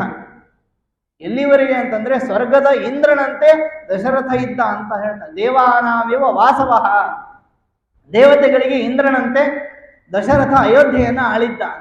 ಅವನಿಗಿಂತಲೂ 100 ಪಟ್ಟು 10 ಪಟ್ಟು ಅಂದ್ರೆ ರಾಮಚಂದ್ರ ಹೇಗಿರ್ಬೇಕು? ಒಳ್ಳೆಯ ಪುರೋಹಿತರನ್ನ, ಮಂತ್ರಿಗಳನ್ನ ಎಲ್ಲರನ್ನು ಕರೆಸಿ ಕೇಳಿರ್ತಾನು. ಅದಕ್ಕೆ ಅವ್ರು ಹೇಳಿರ್ತಾರೆ, ನಿಂದು ಮುಗೀತೀಗ, ನೀನು ಅಮಾವಾಸ್ಯೆಯ ಚಂದ್ರನಂತೆ. ಅಂದ್ರೆ ಬರ್ತಾ ಬರ್ತಾ ಬರ್ತಾ ಕಡಿಮೆಯಾಗಿ ಆಗಿ ಒಂದ್ ದಿವಸ ನೀನು ಇಲ್ಲವಾಗ್ತಿ, ಮರುದಿನ ನಮಗೆ ಶುಕ್ಲ ಪಕ್ಷದ ಚಂದ್ರನಂತೆ, ಬೆಳಿಗ್ಗೆ ಬೆಳಗುವ ಸೂರ್ಯನಂತೆ ನಮಗೊಬ್ಬ ಬೇಕು, ಅದು ನಿನ್ನ ಮಗನೇ. ಹಾಗಾಗಿ ರಾಮಚಂದ್ರ ಮೋಸ ಮಾಡೋದಿಲ್ಲ, ಅವನೇ ರಾಜ ಆಗಲಿ ಅಂತ ಒಪ್ಪಿಗೆ ತಗೊಂಡ ಮೇಲೇನೆ ರಹಸ್ಯವಾಗಿ ಒಂಥರ ಈ ಬೆಳಿಗ್ಗೆ ಈ ಕಂಪನಿಯ CEO ಯಾರು ಅಂತ ಅನೌನ್ಸ್ ಮಾಡ್ತೀವಿ ಅಂತ ಇರುತ್ತೆ ನೋಡ್ರಿ. ಆ ರೀತಿ ರಾಮಚಂದ್ರನ ನಾಳೆ ನನ್ನ ಮಗ ರಾಜ ಅಂತ, ಹುಟ್ಟುಹಬ್ಬದ ದಿವಸ, ನಕ್ಷತ್ರದ ದಿವಸ ಅವನನ್ನ ರಾಜ ಅಂತ ಅನೌನ್ಸ್ ಮಾಡಬೇಕು ಅಂತ ದಶರಥ ಕಾಯ್ತಾ ಇರ್ತಾನೆ. ನೋಡು, ರಾಮಚಂದ್ರ ಒಂದು ವೇಳೆ ರಾಜನಾದ್ರೆ ಒಂದು ಸಮಸ್ಯೆ ಇದೆ. ನೀನು ಮತ್ತೆ ನಿನ್ನ ಸೊಸೆಯಂದಿರು ಮೂಲೆ ಗುಂಪಾಗ್ತೀರಿ. ಆಗ ಒಂದು ಸ್ವಲ್ಪ ವಿಚಾರ, ಅಲ್ಲಿವರೆಗೆ ಮಾತಾಡ್ತಿರ್ತಾಳವಳು, ಏನೋ ತಲೆ ಹಚ್ಕೊಂಡಿರಲ್ಲ ಕೈಕೇಯಿ. ಈ ಮಾತು ಅಂದ ತಕ್ಷಣ ಕೈಕೇಯಿಗೆ ಒಂದು ಸ್ವಲ್ಪ ಚಿಂತೆ ಆರಂಭ ಆಗ್ತದೆ. ನೀನು ಮತ್ತೆ ನಿನ್ನ ಸೊಸೆಯಂದಿರು, ಸ್ನುಷಾಸ್ತೆ ಭರತಕ್ಷಯೇ. ಸ್ನುಷ ಅಂದ್ರೆ ಸೊಸೆಯರು. ಭರತ ಒಂದು ವೇಳೆ ರಾಜನಾಗದೆ ಹೋದ್ರೆ, ರಾಜ್ಯದ ಪಟ್ಟಾಭಿಷೇಕ ಅವನಿಗೆ ಆಗದೆ ಹೋದ್ರೆ, ಭರತನ ಹೆಂಡತಿಯರು, ಬಹುವಚನವನ್ನು ಬಳಸ್ತಾರೆ ವಾಲ್ಮೀಕಿಗಳು. ಭರತನಿಗೆ ಸುಮಾರು 3-4 ಮದುವೆ ಆಗಿತ್ತು. ನಿನ್ನ ಸೇರಿ ಅವರೆಲ್ಲರೂ ಕೂಡ ಮೂಲೆ ಗುಂಪಾಗ್ತಾರೆ. ಅಷ್ಟೇ ಅಲ್ಲ, ರಾಮಸ್ಯ ಪರಮಾಸ್ತ್ರೀಯ ಸಂಪ್ರಹೃಷ್ಟ ಭವಿಷ್ಯಂತಿ.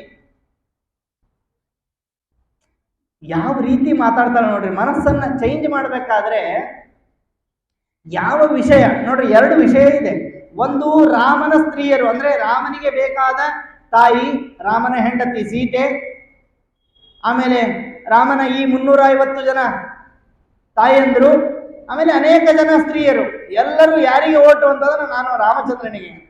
ಕೆಲವರು ಅಣ್ಣ ಅಂತ, ಕೆಲವರು ಅಪ್ಪನಂತೆ, ಯಾಕೆಂದ್ರೆ ಎಲ್ಲರ ಮನೆಯಲ್ಲೂ ಏನಾದರೂ ಕಷ್ಟ ಇದ್ರೆ ರಾಮಚಂದ್ರ ಹೋಗಿ ನಾನು ಈ ದೇಶದ ದೊರೆಯ ಮಗ, ನನ್ನಿಂದ ಏನಾದರೂ ಸಹಾಯ ಬೇಕಿದ್ರೆ ಕೇಳಿ ಅಂತ ಮನೆ ಹೋಗಿ ಎಷ್ಟೋ ಮದುವೆ ಮುಂಜಿ ಉಳಿದ ಕಾರ್ಯಕ್ರಮಗಳಲ್ಲಿ ರಾಮಚಂದ್ರನೇ ಅಣ್ಣನಂತೆ ತಂದೆಯಂತೆ ಇದ್ದು ಕೆಲಸ ಮಾಡಿದ್ನಂತೆ. ಎರಡು ವಾಕ್ಯವನ್ನ ಹಿಂದೆ ಮುಂದೆ ಮಾಡಿ ಹೇಳ್ತಾಳು. ಸಂಪ್ರಹೃಷ್ಟ ಭವಿಷ್ಯಂತಿ ರಾಮಸ್ಯ ಪರಮಾಸ್ತ್ರೀಯ. ರಾಮಚಂದ್ರ ರಾಜನಾದರೆ ರಾಮಚಂದ್ರನ ಸ್ತ್ರೀಯರು ಅಂದ್ರೆ ರಾಮಚಂದ್ರನಿಗೆ ಸಂಬಂಧಪಟ್ಟ ಈ ಎಲ್ಲರೂ ಕೂಡ ಸಂಪ್ರಹೃಷ್ಟ ಆನಂದದಿಂದ ಬೀಗುತ್ತಾರೆ. ಅಪ್ರಹೃಷ್ಟ ಭವಿಷ್ಯಂತಿ ಸ್ನುಷಾಸ್ತೆ ಭರತಕ್ಷಯೇ. ಭರತನಿಂದ ರಾಜ್ಯ ತಪ್ಪಿ ಹೋದರೆ ನಿನ್ನ ಹೆಣ್ಣು ಅಂದ್ರೆ ನಿನ್ನ ಸೊಸೆಯಂದಿರಿಗೆ ಮತ್ತು ನಿನಗೂ ಆನಂದವಿಲ್ಲ. ಇವ್ರು ಯಾರು ಗೊತ್ತೇನ್ರಿ? ಕೈಕೇಯಿ ಅಂತ ಯಾರಾದ್ರೂ ಕೇಳಿದ್ರೆ ಏನ್ ಹೇಳ್ತಾರೆ? ಇವರು ನಮ್ಮ ರಾಜ್ಯದ ರಾಜನ ತಮ್ಮನ ತಾಯಿ. ನೋಡಿ ಎಲ್ಲಿ ಹೋಯ್ತು ನಿನ್ನ ಗತಿ, ಎಲ್ಲಿ ಹೋಯ್ತು? ನಿನ್ನ ಬಗ್ಗೆ ಮಾತಾಡ್ಲಿಕ್ಕೆ 2 ನಿಮಿಷ ಬೇಕಾಗುತ್ತೆ. ಇವನ್ ಯಾರು ಗೊತ್ತಾ?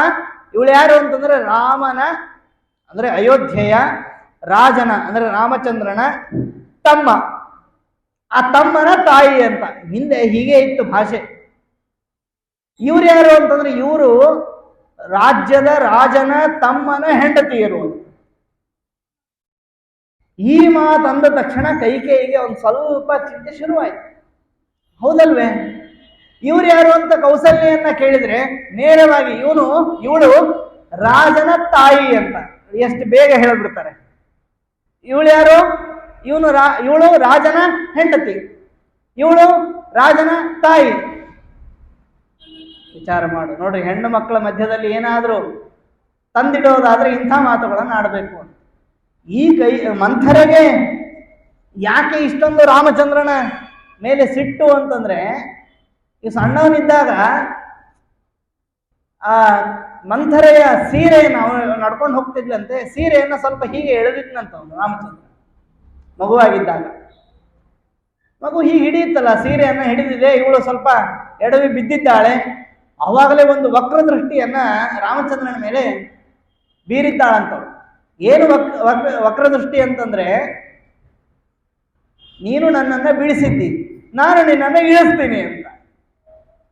ನೀನು ಬೀಳಿಸಿದ್ರೆ ನಾನು ಇಳಿಸ್ತೀನಿ. ಯಾವುದರಿಂದ ಅಂದ್ರೆ ಸಿಂಹಾಸನದಿಂದ ಇಳಿಸ್ತೀನಿ. ಅಲ್ಲ, ಕೂತೇ ಇಲ್ಲಲ್ಲ ಅವನು. ಕೂತಿದ್ರೆ ತಾನು ಇಳಿಸೋದು ಅಂತಂದ್ರೆ ಗ್ಯಾರಂಟಿ ಇವನೇ ಕೂಡ್ತಾನೆ, ಇವನನ್ನು ಇಳಿಸ್ಬೇಕು ಅಂತ ಅವಾಗ್ಲಿಂದನೇ ಸುಮಾರು ಒಂದು 20 ವರ್ಷ ಅದೇ ಆಲೋಚನೆಯಲ್ಲಿ ಇವನನ್ನು ಹೆಂಗಾದ್ರೂ ಮಾಡಿ ಇಳಿಸ್ಬೇಕು ಅಂತ ಪ್ಲಾನ್. ಏನೇನೋ ಸರ್ಕಸ್ ಮಾಡಿದಾಳೆ ಅದಕ್ಕೋಸ್ಕರ. ಎಲ್ಲಾನು ನೆನಪಿನಲ್ಲಿ ಇಟ್ಕೊಂಡಿದ್ದಾಳೆ. ಕೆಟ್ಟವ್ರೇನು ಗೊತ್ತಾ? ಅವ್ರು ಎಲ್ಲ ಓದ್ಕೊಂಡು ಬಂದು ಹೇಳ್ತಾರ ಧರ್ಮ ಅಂದ್ರೆ ಏನು, ಯಾವ ಮಾತಿನಿಂದ ಇವರು ಹೊರಗೆ ಹೋಗ್ತಾರೆ ಎಲ್ಲ ತಿಳ್ಕೊಂಡು. ಕೈಕೇಯಿ ಅವಳು ದಶರಥನಿಗೆ ಮಾಡಿದ ಸಹಾಯವನ್ನೂ ತಿಳ್ಕೊಂಡಿರ್ತಾಳೆ. ದೇವಾಸುರ ಯುದ್ಧದಲ್ಲಿ ದಶರಥನ ರಥದ ಚಕ್ರದ ಕೀಲು ಅದು ಮುರಿದು ಹೋದಾಗ ತನ್ನ ಬೆರಳನ್ನ ಇಟ್ಟು ಆ ರಥದ ರಕ್ಷಣೆಯನ್ನ, ಜೊತೆಗೆ ದಶರಥನ ರಕ್ಷಣೆಯನ್ನ ಕೈಕೇಯಿ ಮಾಡಿರ್ತಾಳೆ. ಅವಳಿಗೆ ಆ ಶಕ್ತಿ ಎಲ್ಲಿಂದ ಬಂತು? ಬೆರಳು ಮುರಿದು ಹೋಗ್ಬೇಕಲ್ಲ, ಹಾಗೆಲ್ಲ ಇಟ್ರೆ ಅಂತಂದ್ರೆ ಮನೆಗೆ ಬಂದ ಮತ್ತು ಊರಿನಲ್ಲಿ ದೇವಸ್ಥಾನಗಳಲ್ಲಿ ಬಂದ ಸನ್ಯಾಸಿಗಳ ಮತ್ತು ಬ್ರಾಹ್ಮಣರ ಇನ್ನು ಅನೇಕ ದೊಡ್ಡವರ ಸೇವೆಯನ್ನ ಮಾಡಿ ಅವರಿಂದ ವರ ತಗೊಂಡಿರ್ತಾಳೆ. ನೀನು ಕೈಯಿಂದ ಪ್ರಾಮಾಣಿಕವಾಗಿ ಸೇವೆ ಮಾಡಿದ್ದಿ, ನಿನ್ನ ಕೈ ವಜ್ರದಂತೆ ಆಗಲಿ ಅಂತ ವರ ಕೊಟ್ಟಿರ್ತಾರ ಅವಳು ಕೈಕೇಯಿಗೆ. ಆ ವಜ್ರದಂತಹ ಕೈಯನ್ನ, ಆ ಬೆರಳನ್ನ ರಥದ ಚಕ್ರದ ಕೀಲಿನಲ್ಲಿ ಇಟ್ಟಾಗ ಅದರಿಂದಲೇನೆ ದಶರಥ ಯುದ್ಧವನ್ನ ಗೆಲ್ತಾನೆ. ನಿನಗೇನ್ ಬೇಕು ವರ ಕೇಳು ಅಂತ ಹೇಳಿರ್ತಾನೆ.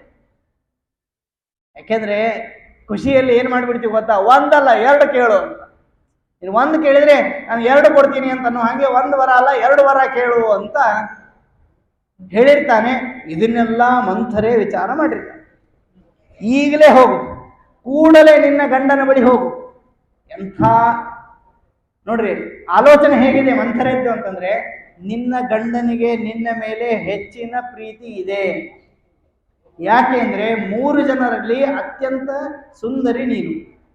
ಅಂದ್ರೆ ನೋಡ್ಲಿಕ್ಕೆ ತೆಳ್ಳಗಿನ ಬೆಳ್ಳಗಿನ ಮೈಮಾಟದ ಚಂದದ ಚಲುವಿ ನೀನು, ನಿನ್ನ ಈ ಸೌಂದರ್ಯಕ್ಕೆ ಅವನು ಮರಳಾಗೇ ಆಗ್ತಾನೆ, ನೀನು ನಿನ್ನ ವರವನ್ನ ಗಿಟ್ಟಿಸಿಕೋ ಅಂತ. ಅಂಥ ಆಲೋಚನೆ ನೋಡ್ರಿ. ಅದಕ್ಕೆ ಹೋಗ್ತಾಳೆ, ಗಂಡನ ಹತ್ರ ಹೋಗ್ತಾಳೆ. ಗಂಡನ ಹತ್ರ ಹೋಗಿ, ಹಳೆ ಎಲ್ಲ ಕಾರ್ಯಕ್ರಮ ಎಲ್ಲ ಸಿದ್ಧತೆ ನಡೀತಾ ಇದೆ, ಅದೇನೋ ಹಾಳಾಗೋದು ಕಾರ್ಯಕ್ರಮ, ಏನೋ ಬೆಳಿಗ್ಗೆ ಪಟ್ಟಾಭಿಷೇಕ ಮಾಡ್ಬೇಕು ಅಂತೆಲ್ಲ ಇದ್ದಿರಲ್ಲ, ಅದನ್ನ ನೀವು ತಪ್ಪಿಸಬೇಕು ಅಂತ. ನೇರವಾಗಿ ಈ ಸುತ್ತಿ ಬೆಳೆಸಿ ಮಾತಾಡೋ ಪದ್ಧತಿನೇ ಇಲ್ಲ, ನೇರವಾಗಿ ಅದನ್ನ ತಪ್ಪಿಸ್ಬೇಕು ಅಂತ. ಅದೊಂದು ಬಿಟ್ಟು ಏನ್ ಬೇಕಾದ್ರೂ ಕೇಳಿ ಕೊಡ್ತೇನೆ ಅಂತ ಏನೇನು ಶಪಥ ಮಾಡ್ತಾನೆ ದಶರಥ. ವಿಚಿತ್ರ, ನಿನಗೆ ಯಾರಾದ್ರೂ ಕಂಡ್ರೆ ಆಗೋದಿಲ್ಲ ಅಂತಾದ್ರೆ, ಯಾರೊಬ್ಬ ಬಡವ ಇದ್ದಾನೆ, ಅವನಂದ್ರೆ ನಿನಗೆ ಇಷ್ಟ, ಅಥವಾ ಅವನ್ ಕಂಡ್ರೆ ಒಳ್ಳೆ ಸಾಫ್ಟ್ ಕಾರ್ನ್ ಅಂತ ಹೇಳ್ತೀವಲ್ಲ, ಅವನಂದ್ರೆ ಒಳ್ಳೆಯವನಪ್ಪ ಅಂತ ನಿನ್ನ ಮನಸ್ಸಲ್ಲಿ ಏನಾದ್ರೂ ಅವನ ಬಗ್ಗೆ ಒಳ್ಳೆಯ ಚಿಂತನೆ ಇದ್ರೆ ಅವನನ್ನ ಶ್ರೀಮಂತರನ್ನಾಗಿ ಮಾಡ್ತೀನಿ. ಇಲ್ಲ, ಒಬ್ಬ ಶ್ರೀಮಂತ ಇದ್ದಾನೆ, ಅವನು ಕಂಡ್ರೆ ಆಗೋದಿಲ್ಲ ನಿನಗೆ, ಯಾಕೋ ಅವನು ಕೊಡುಗೆ ಆಗ್ತಾ ಇಲ್ಲ ಅಂತ ನೀನ್ ಹೇಳಿ ಅವನನ್ನ ಬಡವನನ್ನಾಗಿ ಮಾಡ್ತೀನಿ.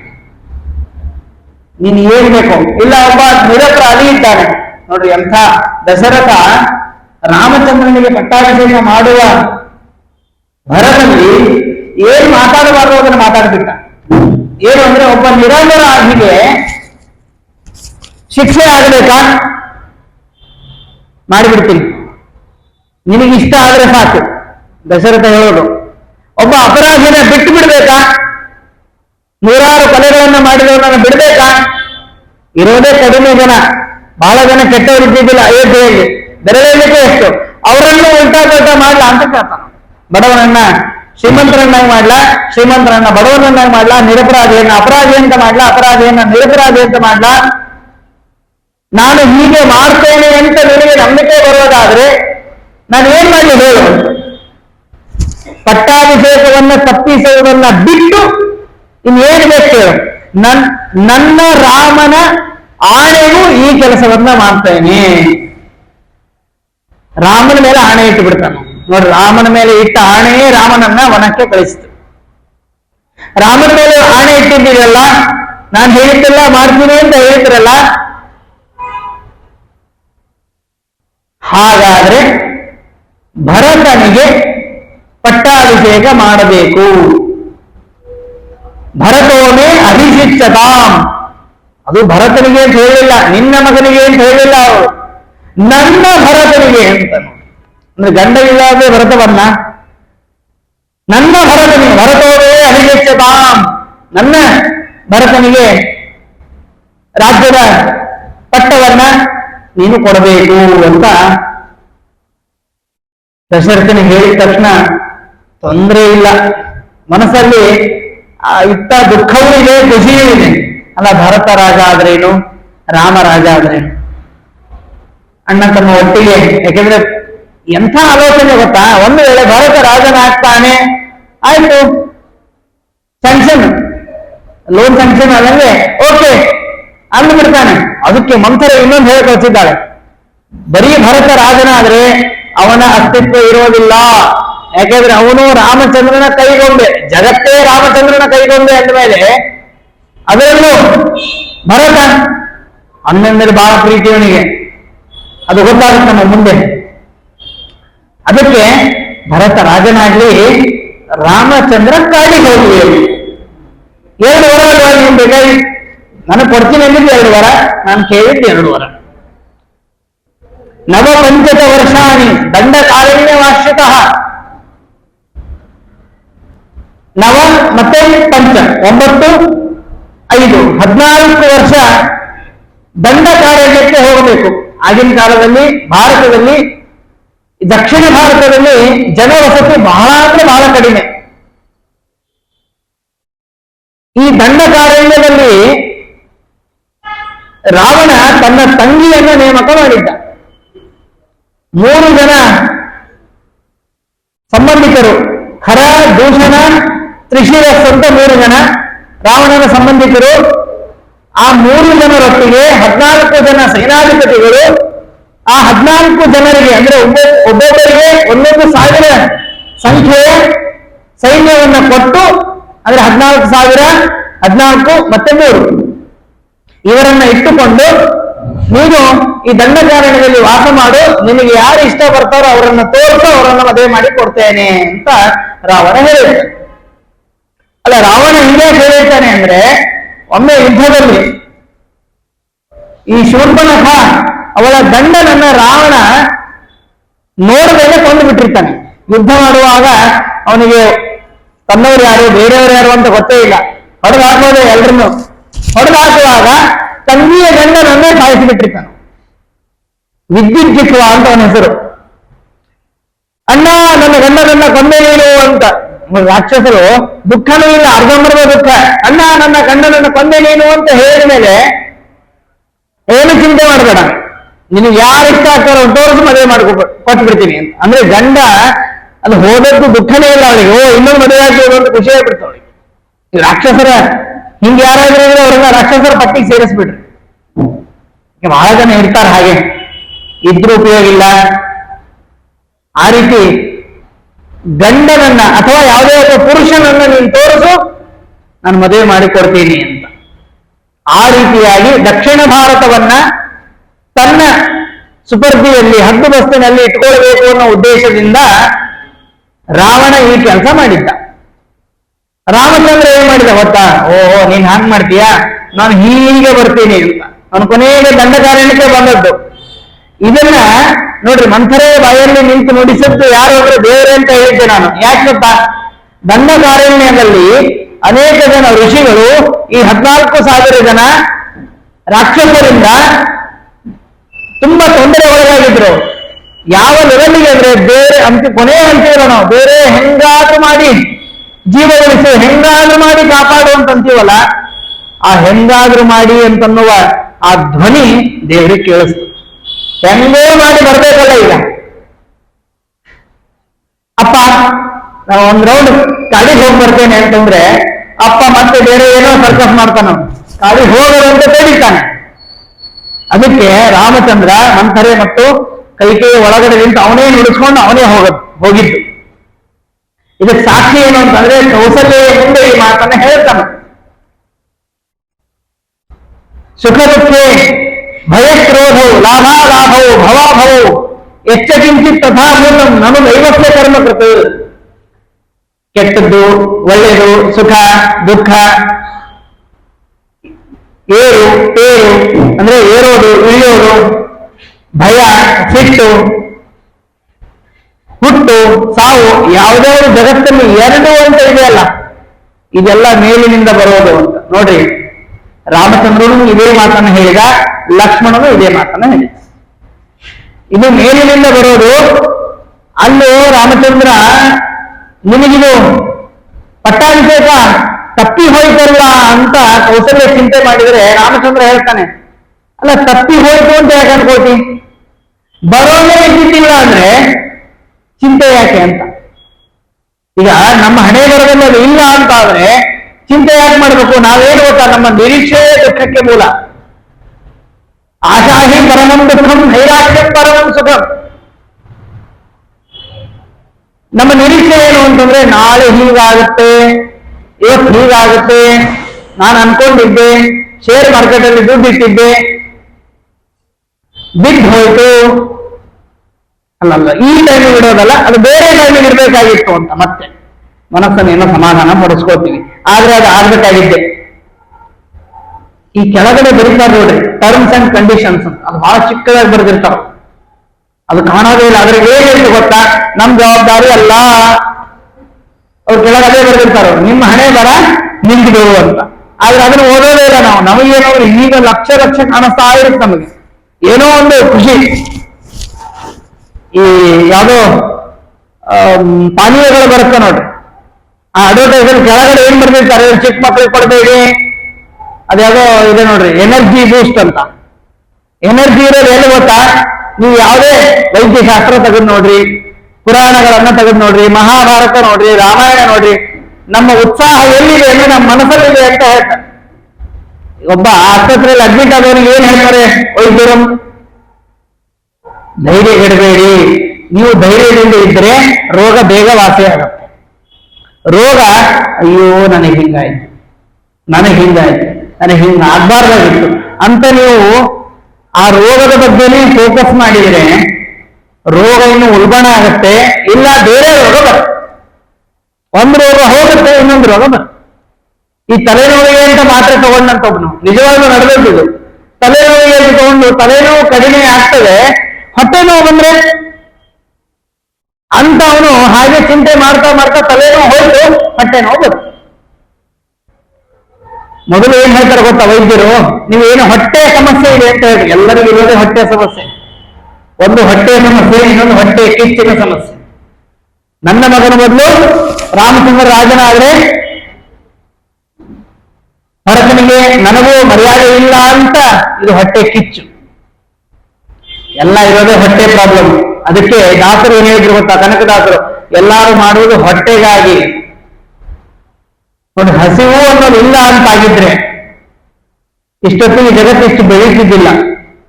ಜಗತ್ತು ಬೆಳೆದು ನಿಂತಿದೆ ಅಂದ್ರೆ ಒಂದು ಹಸಿವು ಮತ್ತು ಬಾಯಾರಿಕೆ.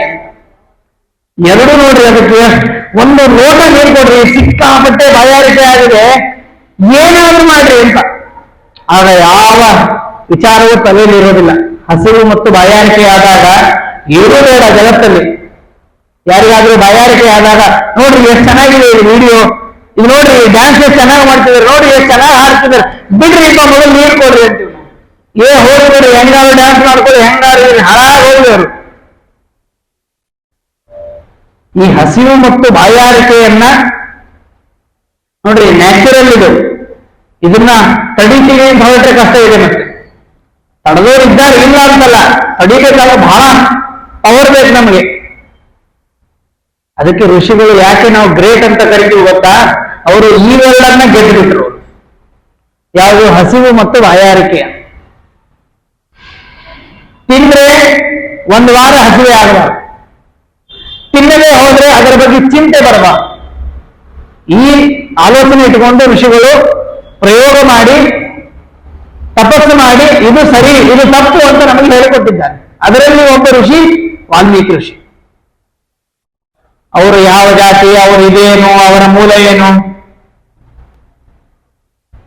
ಹಸಿವಾದವರಿಗೆ ಅನ್ನ ಸಿಕ್ಕರೆ ಸಾಕು. ಇದು ಅನ್ನ ಹೇಗೆ ಹುಟ್ಟು, ಇದು ಯಾವ ಭೂಮಿಯಲ್ಲಿ ಬಂತು, ಇದು ಯಾವ ಬೆಳಕಿನಿಂದ ಬೆಳೀತು, ಇದೆಲ್ಲ ಚಿಂತೆ ಮಾಡ್ತಾ ಕೂತ್ರೆ ಹಸಿವನ್ನ ನೀಗಿಸ್ಲಿಕ್ಕೆ ಆಗೋದಿಲ್ಲ. ನೋಡ್ರಿ, ಮೂರು ಕೆಲಸ ಮಾಡಬಾರ್ದಂತ ಒಟ್ಟು. ಒಂದು ಇನ್ನೊಬ್ಬರ ಬಗ್ಗೆ ಚಿಂತೆ, ಇನ್ನೊಂದು ಯಾವಾಗಲೂ ಎಚ್ಚರವಾಗಿರೋದು. ಯಾವಾಗಲೂ ಎಚ್ಚರವಾಗಿರೋದು ಅಂದ್ರೆ ನಿದ್ದೆ ಬಿಟ್ಟು ಸಮಯವನ್ನು ಹಾಳು ಮಾಡೋದು. ಮೂರನೇದ್ದು ಸರಿಯಾಗಿ ತಿನ್ನದೇ ಇರೋದು. ಕೆಲವ್ರಿಗೆ ಏನು ಅಂದ್ರೆ ಉಪವಾಸ ವ್ರತ ಹೇಳ್ತಾರೆ. ಈ ವ್ರತ ಮಾಡೋರ್ದು ನೀವು ಮೆಂಟಾಲಿಟಿ ಗಮನಿಸಿರ್ಬೇಕು. ಈ ಶನಿವಾರ ಒಪ್ಪತ್ತು ಅಥವಾ ಯಾವುದೋ ಒಂದು ಉಪ್ಪಿಲ್ಲದ ಉಪವಾಸ ಅಂತ ಇದೆ, ನಮ್ಮ ಉತ್ತರ ಕರ್ನಾಟಕದಲ್ಲಿ ಜಾಸ್ತಿ ಇದೆ. ಅವ್ರಿಗೆ ಮನಸ್ಸಲ್ಲಿ ಏನು ಅಂತಂದ್ರೆ, ಇವತ್ತು ಇಡೀ ದಿವಸ ಏನೂ ತಿಂದಿಲ್ಲ, ನಾಳೆ ಬೆಳಿಗ್ಗೆ ಶಿರಾ ಮಾಡ್ಕೊಳ್ಳೋಣ, ನಾಳೆ ಬೆಳಿಗ್ಗೆ ಏನೋ ಸ್ಪೆಷಲ್ ಆಗಿ ಗೋಡಂಬಿ ದ್ರಾಕ್ಷಿ ಹಾಕಿ. ಈ ನಾಳೆ ಚಿಂತನೆ ಅವರಿಗೆ, ಇವತ್ತಿನ ವ್ರತದ ಚಿಂತೆ ಇಲ್ಲ. ಇವತ್ತು ಉಪವಾಸ ಇದ್ದೇನೆ, ಭಗವಂತನನ್ನ ಸ್ಮರಿಸ್ತೇನೆ, ಭಗವಂತನ ನಾಮಸ್ಮರಣೆ ಮಾಡ್ತೇನೆ ಅಂತ ಚಿಂತೆ ಇಲ್ಲ. ಬೆಳಿಗ್ಗೆ ಏನ್ ತಿನ್ನೋದು, ಇವತ್ತು ಇಡೀ ಗಂಡನಿಗೆ ಹೇಳಿದ್ರೆ 10 ಬಾರಿ ಹೇಳೋದು. ಹೆಣ್ಮಕ್ಳು ಜಾಸ್ತಿ ಮಾಡ್ತಾರೆ ಈ ವ್ರತವನ್ನ ಗಂಡಸರಿಗಿಂತ. ಗಂಡಸರಿಗೆ ವ್ರತ ಈಗ ಎಲ್ಲ ಒಗ್ಗೋದಿಲ್ಲ, ಜಾಸ್ತಿ ಮಾಡೋದು ಹೆಣ್ಮಕ್ಳೇ ಇಲ್ಲ. ಅಲ್ಲ, ಇವತ್ತು ಇಡೀ ದಿವಸ ಉಪವಾಸ ಆಗಿದೆ, ನಾಳೆ ಬೆಳಿಗ್ಗೆ ಏನ್ ಮಾಡ್ಲಿ, ಹೋಳಿಗೆ ಮಾಡೋಣ? ಇಲ್ಲ ಇಲ್ಲ, ಯಾಕಂದ್ರೆ ಹೋಳಿಗೆ ಸ್ವಲ್ಪ ಕಡಲೆಬೇಳೆ ಅಲ್ವಾ, ಸಮಸ್ಯೆ ಆಗುತ್ತೆ. ಮತ್ತೇನ್ ಮಾಡೋಣ, ಹೋಳಿಗೆಯಲ್ಲಿ ಖರ್ಜೂರ ಹೋಳಿಗೆ ಮಾಡೋಣ? ಇಡೀ ದಿವಸ ಇದೇ ಚಿಂತೆ. ಈ ಶಿವನ ಮುಂದೆ ಶಿವರಾತ್ರಿ ಅವತ್ತು ಒಂದೇ ದಿವಸ ಬಿಡ್ರಿ, ನಮ್ಮಲ್ಲಿ ಅದೇ ಸಮಸ್ಯೆ ಹೇಳಿ ನಾನು. ಅವತ್ತು ಒಂದ್ ದಿವಸ ಮಾತ್ರ ದೇವರು ಎಲ್ಲಾರು ಬರ್ತಾರ. ಮರು ದಿವಸ ಅವ್ರ ಪಾಡಿಗೆ ಅವ್ರು ನಮ್ಮ ಪಾಡಿಗೆ. ಶಿವರಾತ್ರಿ ದಿವಸ ನೋಡ್ಬೇಕು ನೀವು, ಏನು ದೇವಸ್ಥಾನಕ್ಕೆ ಹೋಗೋದು, ಏನ್ ನಮಸ್ಕಾರ, ಅದೇನು ಪ್ರದಕ್ಷಿಣೆ. ಉಳಿದ ದಿವಸ ಯಾರು ಶಿವ, ಓ ನಮ್ಮ ಮನೆಯಲ್ಲಿ ಇದ್ದಾರಲ್ಲ ಅವ್ರ ಶಿವ ಅದೇ, ಅವ್ರು ಸದಾಶಿವ. ನಮ್ಮ ಸಮಸ್ಯೆಗಳೇ ಇತ್ತು. ನಮ್ಮಲ್ಲಿ ಪ್ರತಿನಿತ್ಯ ಹಬ್ಬವೇ ಸರಿ. ಯಾರಿಗೆ? ಚೆನ್ನಾಗಿ ನಿದ್ದೆ ಮಾಡುವವನಿಗೆ ಅಂತ ವ್ಯಾಸನ ಹೇಳೋದು. ಈಗ ಚೆನ್ನಾಗಿ ನಿದ್ದೆ ಯಾರಿಗೂ ಬರೋದಿಲ್ಲ. ನಾಳೆ ನನಗೆ ಶುಗರ್ ಬಂದ್ರೆ, ಶುಗರ್ ಬಾರ್ಡರ್ ಇದೆ ಅಂತ ಹೇಳಿರ್ತಾರೆ, ನಾನು ಇದೇ ಹೇಳ್ತೀನಿ, ನಿಮ್ಗೆ ಯಾರಾದ್ರೂ ವೈದ್ಯರು ನಿಮಗೆ ಬಾರ್ಡರ್ ಇದೆ ಅಂತ ಹೇಳಿದ್ರೆ ಗ್ಯಾರಂಟಿ ಶುಗರ್ ಬರುತ್ತೆ. ಯಾಕಂದ್ರೆ ಹತ್ರದಲ್ಲಿದ್ದೀವಿ ಅಂತ ಅದು ಬಂದು ಆಕ್ರಮಣ ಮಾಡಿ ಈ ರಾಮನ ಕುಂಭಕರ್ಣ ಇದ್ದಂಥದ್ದು ಶುಗರು ಬಿ ಪಿ. ಅದಕ್ಕೆ ಈ ಶುಗರು ಬಿ ಪಿ ಈ ಎರಡೆರಡು ಅಂತ ಇದೆಯಲ್ಲ, ಇದನ್ನೆಲ್ಲ ನಾವು ಮೀರಬೇಕಾದ್ರೆ ಇದನ್ನ ಕೊಟ್ಟವನ ಹತ್ರನೇ ಕೇಳ್ಬೇಕು. ಇದನ್ನ ಯಾಕೆ ಕೊಟ್ಟಿ ಅಂತ ಕೇಳಿದ್ರೆ, ನಾನು ನೋಡಪ್ಪ ಹೀಗೆ ಸಂದರ್ಭ ಬಂತು, ನಿನ್ನ ಸ್ವಭಾವ ತಕ್ಕಂತ ಕೊಟ್ಟೆ, ವಾಪಸ್ ತಗೊಳ್ತೀನಿ. ನೀವು ದೇವರಿಗೆ ಕೇಳ್ಬೇಕು ಅದನ್ನ. ಅದು ಬಿಟ್ಟು ಯಾರ್ಯಾರನ್ನೋ ಕೇಳಿದ್ರೆ ಸಮಸ್ಯೆ ಆಗುತ್ತೆ. ಅದಕ್ಕೆ ಭರದ್ವಾಜರು ಹೇಳ್ತಾರೆ, ಕೈಕೇಯಿ ಮಹಾಭಾಗ್ಯವಂತೆ, ಅದೃಷ್ಟ ಲಕ್ಷ್ಮಿ ಇದ್ದಂಥವಳು. ಯಾಕೆಂದ್ರೆ ನಮಗೆ ರಾಮಚಂದ್ರನ ದರ್ಶನ ಮಾಡಿಸಿದವಳು. ಇದು ದೇವರ ನಡೆ. ಏನೋ ಕೊಡ್ಲಿ ಬಿಡ್ಲಿ, ನಮ್ ದೇವ್ರು ನಮ್ಗೇನೆ. ಈ ಚಿಂತನೆಯನ್ನ ಹೇಳಿದ್ದು ವಾಲ್ಮೀಕಿಗಳು. ಆವಾಗ ಆಗುತ್ತೆ ಬಿಡ್ರಿ, ಕೊರೋನಾ ಬರಬಾರ್ದಾಗಿತ್ತು, ಕೊನೆಗೇನು ಗೊತ್ತಾ, ನಾವು ಹುಟ್ಟಬಾರ್ದಾಗಿತ್ತು, ಅಷ್ಟೇ ಇರೋರಲ್ಲಿ ನಾವು ನೋಡಿದ್ರೆ ತಾನೇ ಸಮಸ್ಯೆ. ಏನ್ರಿ ಅದು ನನ್ನಿಂದ ನೋಡಕ್ಕಾಗಲ್ಲ, ನಾವೇ ಹೇಳ್ತೀವಿ ನನ್ನ ಕೈಯಿಂದ ನೋಡಕ್ಕಾಗಲ್ಲ. ಘೋರವಾದ ಅಪಘಾತ, ಘೋರವಾದ ಶಬ್ದ, ಅದನ್ನ ನನ್ನ ಕೈಯಿಂದ ಕೇಳಕ್ಕಾಗಲ್ರಿ, ನನ್ನಿಂದ ನೋಡಕ್ಕಾಗಲ್ಲ ಅದನ್ನ. ಅದೇ ಕಣ್ಣಿಲ್ದೇ ನಿಮಗೆ ಚಿಂತೆನೇ ಇಲ್ಲ. ಅವನಿಗೆ ನೀವು ಏನೇ ವರ್ಣನೆ ಮಾಡಿದ್ರು ಕಾಣಿಸೋದೇ ಇಲ್ಲ, ಗೊತ್ತಾಗೋದೇ ಇಲ್ಲ ಅವನಿಗೆ. ಯಾಕೆ? ಅವನೇ ಅದರ ದರ್ಶನವೇ ಆಗಿಲ್ಲ. ಹುಲಿ ಬಂತು ಅಂತ ಎಲ್ಲರೂ ಓಡ್ತಿದ್ರಂತೆ. ಒಬ್ಬ ಕಾಲಿಲ್ಲದವನು ಹಾಗೆ ಕೂತಿದ್ನು. ಏನ್ ಮಾಡ್ಬೇಕು ಅವನು? ಹಾಗೆ ನಮ್ಮ ಅವಸ್ಥೆ ಅಷ್ಟೇ. ಒಮ್ಮೊಮ್ಮೆ ಕಾಲು ಇರೋದಿಲ್ಲ ಓಡ್ಲಿಕ್ಕೆ, ಹುಲಿ ಬಂತು ಅಂತ ಗೊತ್ತು, ಓಡ್ಲಿಕ್ಕೆ ಕಾಲಿಲ್ಲ. ಒಮ್ಮೊಮ್ಮೆ ಕಣ್ಣಿಲ್ಲ, ಒಮ್ಮೊಮ್ಮೆ ಕಿವಿ ಇಲ್ಲ. ಎಲ್ಲ ಕೊಟ್ಟಾಗ ನಾವು ಏನ್ ಮಾಡಿರ್ತೀವಿ ಗೊತ್ತಾ? ಇನ್ನೊಬ್ಬರ ಬಗ್ಗೆ ಮಾತಾಡ್ಲಿ. ಎಲ್ಲ ಕೊಟ್ಟಾಗ ಕಣ್ಣು ಕಿವಿ ಮೂಗು ಬಾಯಿ ಚೆನ್ನಾಗಿದ್ದಾಗ ಏನನ್ನೋದು ಹಾಳು ಮಾಡ್ಲಿಕ್ಕೆ ಏನೇನು ಮಾಡ್ಬೇಕು ಎಲ್ಲ ಮಾಡು. ಎಲ್ಲ ಹೋದ್ರೆ ದೇವ್ರನ್ನ ಕಣ್ಣು ಕೊಟ್ಟಿದ್ರೆ ನಾನು ದೇವಸ್ಥಾನಕ್ಕೆ ಹೋಗ್ತಿದ್ದೆ, ದೇವ್ರ ದರ್ಶನ ಮಾಡ್ತಿದ್ದೆ, ದೇವ್ರನ್ನ 100 ರೂಪಾಯಿ ಜಾಸ್ತಿ ಕೊಟ್ಟಿದ್ರೆ ದಾನ ಮಾಡ್ತಿದ್ದೆ. ಯಾವುದೋ ಒಬ್ಬ ಬಡವರ ಮನೆ ನೋಡಿದ್ರೆ ಏನ್ ಹೇಳ್ತೀವಿ? ಅವ್ರಿಗಿಂತ ನಾವು ಚೆನ್ನಾಗಿದ್ದೀವಿ. ಅದೇ ದಾನ ಮಾಡಿ ಇಲ್ಲ, ಇನ್ನೂ ಹೆಚ್ಚು ಕೊಡಬೇಕು. ಈ ರೀತಿ ಬದುಕ್ತಾ ಹೋದ್ರೆ ಮನುಷ್ಯನ ಬದುಕಿಗೆ ಕೊನೆಯೇ ಇಲ್ಲ. ಕೃಷ್ಣ ಹೇಳಿದ್ದು ಕೊನೆ ಮಾಡಿಕೋ ನಿನ್ನ ಬದುಕನ್ನ, ಎಲ್ಲಿ ಮಾಡಿ ಹೋಗ್ತೇವೆ ನಾವು ಎಲ್ಲಿ ಸ್ವಾಮಿ ಮತ್ತೆ ಹೋಗ್ತೀವಿ. ಬೇರೆ ಬೇರೆ ದೇಶದಲ್ಲಿ, ಬೇರೆ ಬೇರೆ ಪ್ರದೇಶದಲ್ಲಿ, ಪರಿಸರದಲ್ಲಿ ಹುಟ್ಟುತ್ತೇವೆ. ನಮ್ಮನ್ನ ನಾವೇ ಹಾಳು ಮಾಡಿಕೊಂಡು ನಿನ್ನ ಬಳಿಗೆ ಬರುವುದನ್ನ ಬಿಟ್ಟು ನಮ್ಮ ಜೀವನವನ್ನ ಅಧಃಪತನಕ್ಕೆ ತಳ್ಳುತ್ತೇವೆ ಅಂತ ನಾವೇ ಸಂಕಲ್ಪ ಮಾಡಿ.